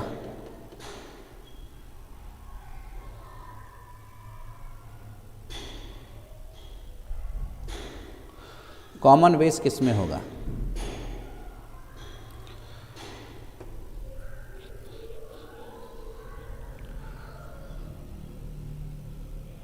सिक्सटी का B, सिमरन कुमारी एकदम। हम इसमें हम कुछ बोलेंगे ही नहीं, ये बायो वाले का है, ये बायो वाले का है, इसमें हम कुछ नहीं बोल सकते। वो आप जो टिक मारेंगे वही टिक करेंगे, हमको कोई दिमाग ना लगाना है। Next, which of the following is monomer of PVC, polyvinyl chloride. Polyvinyl chloride का स्ट्रक्चर हम बना देते हैं, मोनोमर तुम बनाओ। स्ट्रक्चर हम बना देते हैं, मोनोमर तुम बनाओ फटाफट। यह क्या बात है, सब लोग फटाफट बना देता है। CH2 ये मोनोमर है, क्या बात, इसी का बहुलीकरण करेंगे तो ये बन जाएगा C। Which of the following is monomer of PVC, polyvinyl chloride, एकदम राइट। चलो, the process heating of sulphur with rubber, rubber में फिजिकल प्रॉपर्टीज को इन्हांस करने के लिए सल्फर मिला के हीट करते थे। टायर सब में 5% सल्फर मिलाया जाता है, क्यों? तो उसके फिजिकल प्रॉपर्टीज को इंक्रीज करने के लिए। और this chemical process is known as vulcanization, vulcanization of rubber, vulcanization of rubber. इस केमिकल प्रोसेस को हम लोग क्या कहते थे? Vulcanization of rubber. Very good, very nice. चलिए नेक्स्ट, करा which of the following is addition polymer. Addition होने के लिए कार्बन कार्बन डबल बॉन्ड होना जरूरी है। एडिशन होने के लिए कार्बन कार्बन डबल बॉन्ड या कार्बन कार्बन ट्रिपल बॉन्ड होना जरूरी है। तो कौन एडिशन रिएक्शन है ये बताओ, कौन एडिशन रिएक्शन है? नाइलॉन 6 ना, ये एमाइड है। नाइलॉन मतलब क्या? एमाइड। नाइलॉन मतलब क्या? एमाइड, एमाइड को ही बायोलॉजी वाला बोला था नाइलॉन, हम लोग को परेशान किया था बायोमोलिक्यूल्स में, याद है ना। एसिड में जब अमोनिया से रिएक्शन करा दिए थे हम लोग, ये जो पोर्शन बना था दिस इज कॉल्ड एमाइड, और इसी एमाइड को हम लोग यहाँ पर नाइलॉन, और जब ये साइक्लिक हो गया था तो लैक्टम, तब तो ये एमाइड है, ये एमाइड कंडेंसेशन है, एमाइड कंडेंसेशन है।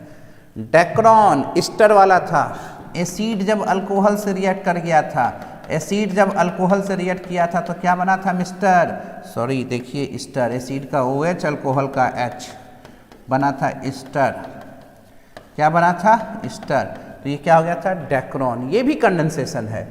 तो हाई डेंसिटी पॉलीइथीन जो बोलते थे polythene polythene polythene, high density polyethene बना कैसे, CH2 इसका पॉलीमराइजेशन किए थे हम लोग तो बना था पॉलीइथीन।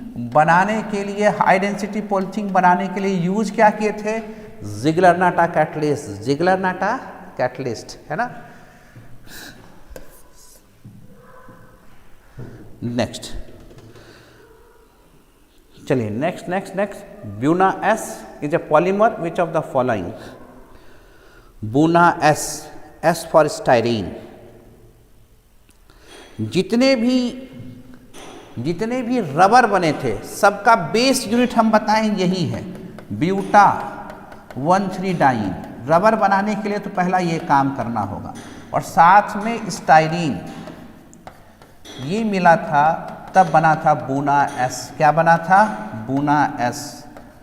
और यहीं पर N बनाना होता तो क्या ले लेते, CN एक्रोनाइट्राइड, बुना N बन जाता, इससे बुना N बनता। और अगर स्टाइरीन है तो क्या बनेगा, बुना S बनेगा, क्या बनेगा, बुना S बनेगा, ठीक है। ठीक है चलो नेक्स्ट फटाफट क्वेश्चन नंबर 63 तक आ गए, 64 तक आ गए, थोड़ा फास्ट हो जाए। Valium used as which of the following, Valium किसके लिए यूज किया जाता है, वैलियम किसके लिए यूज किया जाता है, फटाफट बताओ, वैलियम किसके लिए यूज किया जाता है।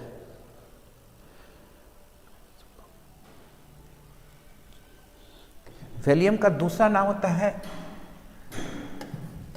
वैलियम का दूसरा नाम होता है डायज़ेपम, डायज़ेपम। बताओ किसके लिए यूज किया जाता है, ये सब याद रखना होगा। ट्रंकुलाइजर, ट्रंकुलाइजर क्या होता है कि अगर बच्चा डिप्रेशन का शिकार हो गया, एग्जामिनेशन आया उसको डर लगने लगा, अब मेरा क्या, अब हम तो कुछ पढ़वे नहीं किए हैं, तो उसको ट्रंकुलाइजर देना पड़ता है, वही देना पड़ता है, समझ रहे हैं, उसी को कहते हैं हम लोग वैलियम। एंटीबायोटिक क्या होता है तो आप जानते हैं कीटाणु को रोधक होता है, कीटाणु को मारता है। एनासेप्टिक क्या होता है ये तो जानते ही कि सर्जरी के पहले और बाद में देने का काम करते हैं, ये सब चीज़ तो आप लोग पढ़ के तैयार रखे हो, इसलिए ट्रंकुलाइजर है। Which of the following is artificial sweating agent, कौन सा आर्टिफिशियल स्वीटिंग एजेंट है, चलो फटाफट बताओ। हाँ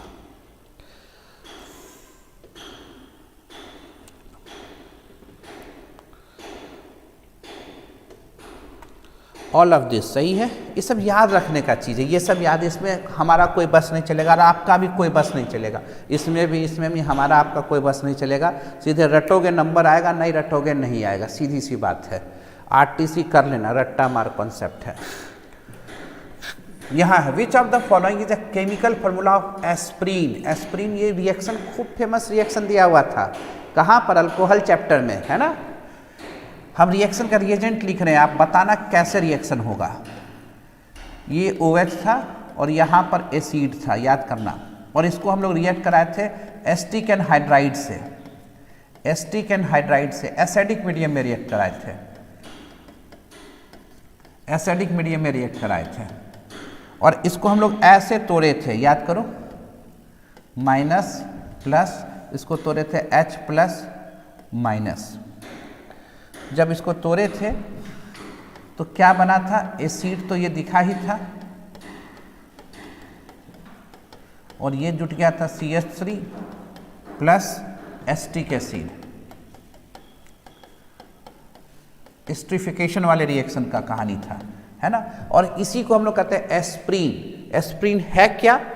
तो एसिटाइल सैलिसिलिक एसिड, ये एसिटाइल है, acetyl salicylic acid. Acetyl salicylic acid को हम लोग क्या कहते हैं? एस्प्रीन, है ना। एस्प्रीन की गोली खाते हैं आप लोग? ना ना ना, गलती है, कॉल्वे रिएक्शन नहीं था, एस्टरिफिकेशन रिएक्शन था अंशु जायसवाल। कॉल्वे रिएक्शन नहीं था, एस्टरिफिकेशन रिएक्शन था।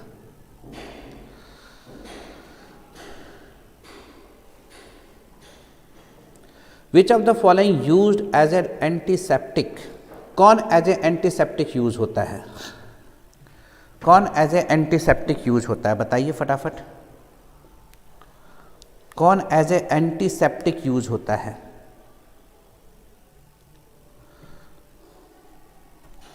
कौन एज ए एंटीसेप्टिक यूज होता है?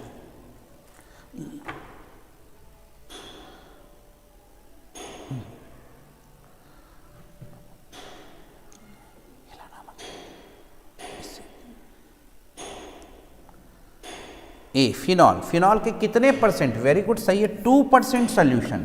2% solution of phenol use as a antiseptic. 2% solution of phenol use as a antiseptic. 2% solution of phenol use as a antiseptic. ठीक है, सही है, बहुत अच्छा। Next, in which of the following group is present? किसमें carbonyl group present होता है? बताओ, ये सब क्वेश्चन पूछने का है। किसमें कार्बोनाइल ग्रुप प्रेजेंट होता है? 2%। Very good Shubham Gupta, 2% solution of phenol.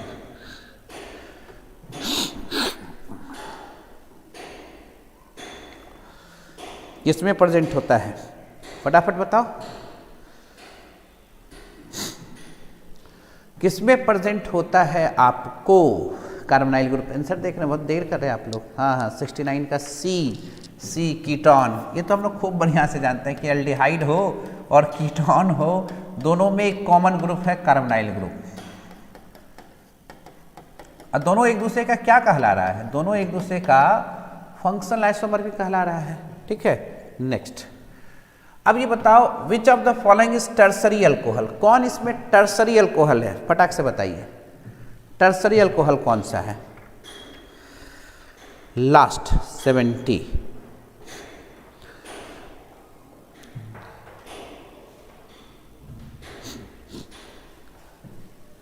कौन सा इसमें टर्सरी अल्कोहल है?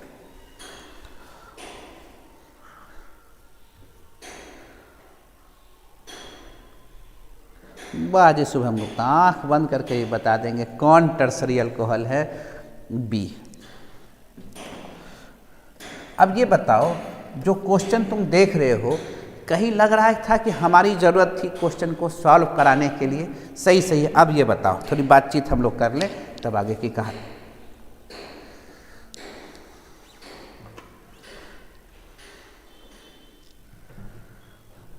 बताओ, जो क्वेश्चन जो हम सॉल्व कराए, इसमें कहीं लग रहा था कि हमारा ज़रूरत है? एकदम सही। जितना भी क्वेश्चन सॉल्व कराया, कोई कठिन क्वेश्चन कहीं पर जो सैंपल पेपर दिया है, ये बिहार बोर्ड का सैंपल पेपर है, यही क्वेश्चन आएगा ये ज़रूरी नहीं है। ऐसा ही क्वेश्चन आएगा ये ज़रूरी है, यही क्वेश्चन आएगा ये ज़रूरी नहीं। अब तो हम लोग इसी के आधार पर क्वेश्चन करेंगे। ऐसा ही क्वेश्चन 5-7 सेट कर लेंगे, कहानी ख़त्म। फाइनल टच यही होता है, 5-7 सेट ऐसा कर लेंगे, कहानी ख़त्म। कहीं दिक्कत वाली बात? एकदम आराम से चल रहा है, क्लियर है? अच्छा ये बताओ, इसमें कहीं पर भी कोई ऐसा क्वेश्चन जो लगता है कठिन है कि बहुत ज़बरदस्ती आपको सीखना चाहिए, ये हम भेज देते हैं आप लोग को पास PDF के रूप में। तब हम लोग दिखाते हैं कि कैसे हम लोग थ्योरेटिकल क्वेश्चन को अप्रोच करेंगे। मेन तो हम लोग का कहानी थ्योरेटिकल क्वेश्चन पर ही चलेगा। मेन कहानी हमारा कहाँ जाएगा? थ्योरेटिकल क्वेश्चन पर ही चलेगा।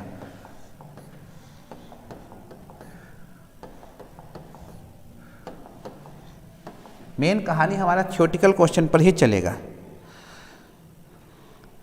इसका भी शॉर्ट तुरंत करवा रहे हैं, तुरंत तुरंत। देखिए सब बना के लाए हुए हैं और ऐसा ही क्वेश्चन हमको करना भी है।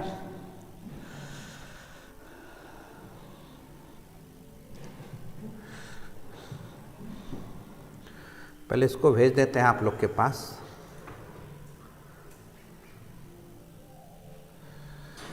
पहले इसको भेज देते हैं आप लोग के पास, चल जाए।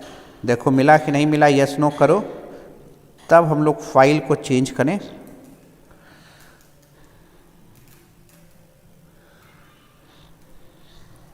इसका सॉर्ट करवा देते हैं तुरंत। मिल गया, पहुंच गया। पहले यस नो बताओ हमको।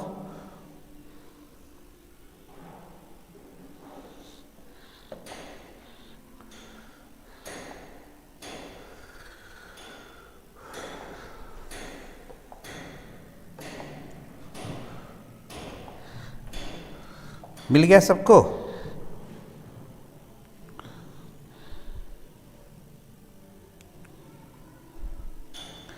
अब देखो इसमें हम लोग को चलना है शॉर्ट में। पहले इसको क्लियर कर लें। सब हम तैयार किए हुए। शॉर्ट लॉन्ग तो बहुत आसान है, शॉर्ट लॉन्ग तो और इजी है। लॉन्ग है, अंकुश वही दिखा रहे हैं। अंकुश कुमार, काहे तुम घबरा रहे हो? ये देखो ना, यह शॉर्ट लॉन्ग सबका लेके आए हुए हैं।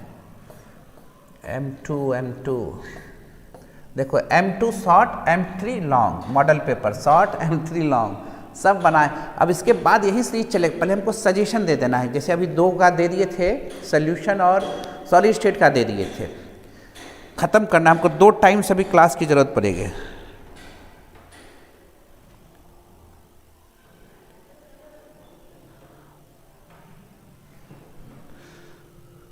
अब देखिए लॉन्ग का है, जरा देखिए शॉर्ट का है।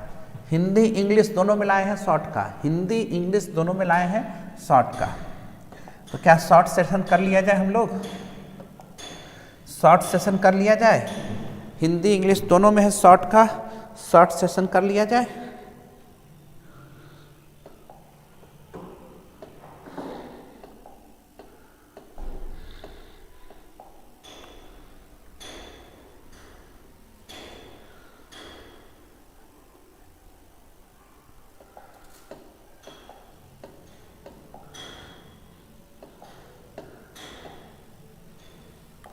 सब किया हुआ कर दें। फोन डिस्चार्ज हो गया सालू सीमंत। आप लोग का जैसा सब हमारा रेडी किया हुआ है,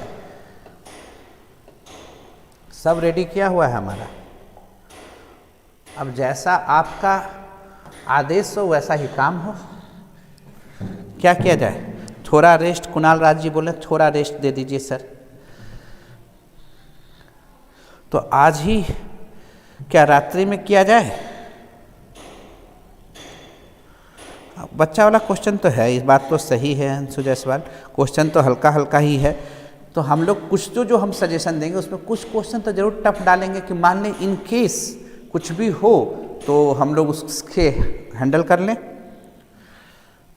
नाइट में दें, कुणाल राज करने, हाँ 1 आवर का गैप दें, 30 मिनट बस कर दीजिए। साहिल राज करने, no no sir, okay sir, yes sir, night में सर। तो आज आप लोग का हम लगा देते हैं संध्या 8:30, 8:30 पौने 9 में लगा देते हैं। शॉर्ट लॉन्ग रात में, शॉर्ट लॉन्ग रात में, शॉर्ट लॉन्ग नाइट में 8:30 बजे लगा देते हैं। शॉर्ट एंड लॉन्ग आज ही इसको ख़त्म कर लीजिए। कल हम लोग स्पेशल हम सोचें कि कल कोऑर्डिनेशन का स्पेशल डे बनाया जाए। कोऑर्डिनेशन को पहले ख़त्म एक बार फिर से रिवीजन कर दें कि बहुत लोग को कोऑर्डिनेशन में किंतु परंतु है, तो 2 घंटे का एक स्पेशल क्लास लेके कोऑर्डिनेशन को कंप्लीट रिवाइज कर दें कि कैसे क्वेश्चन आएगा कोऑर्डिनेशन से, एकदम तय मान के चलिए। सबसे ज़्यादा क्वेश्चन जितना सैम्पल पेपर में दे रहा है तो कोऑर्डिनेशन घुमा दे सकता है। ठीक है, हमको लगता है कि यही किया जाए तो ज़्यादा अच्छा है।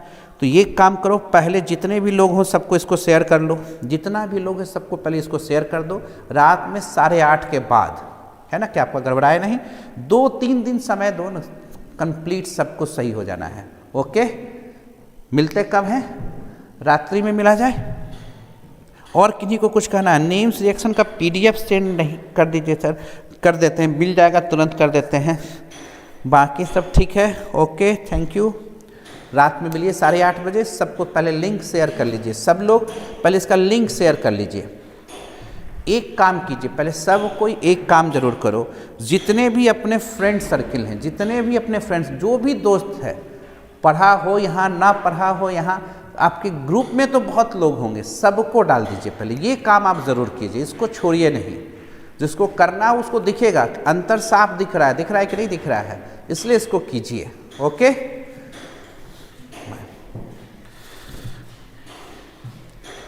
Okay, thank you.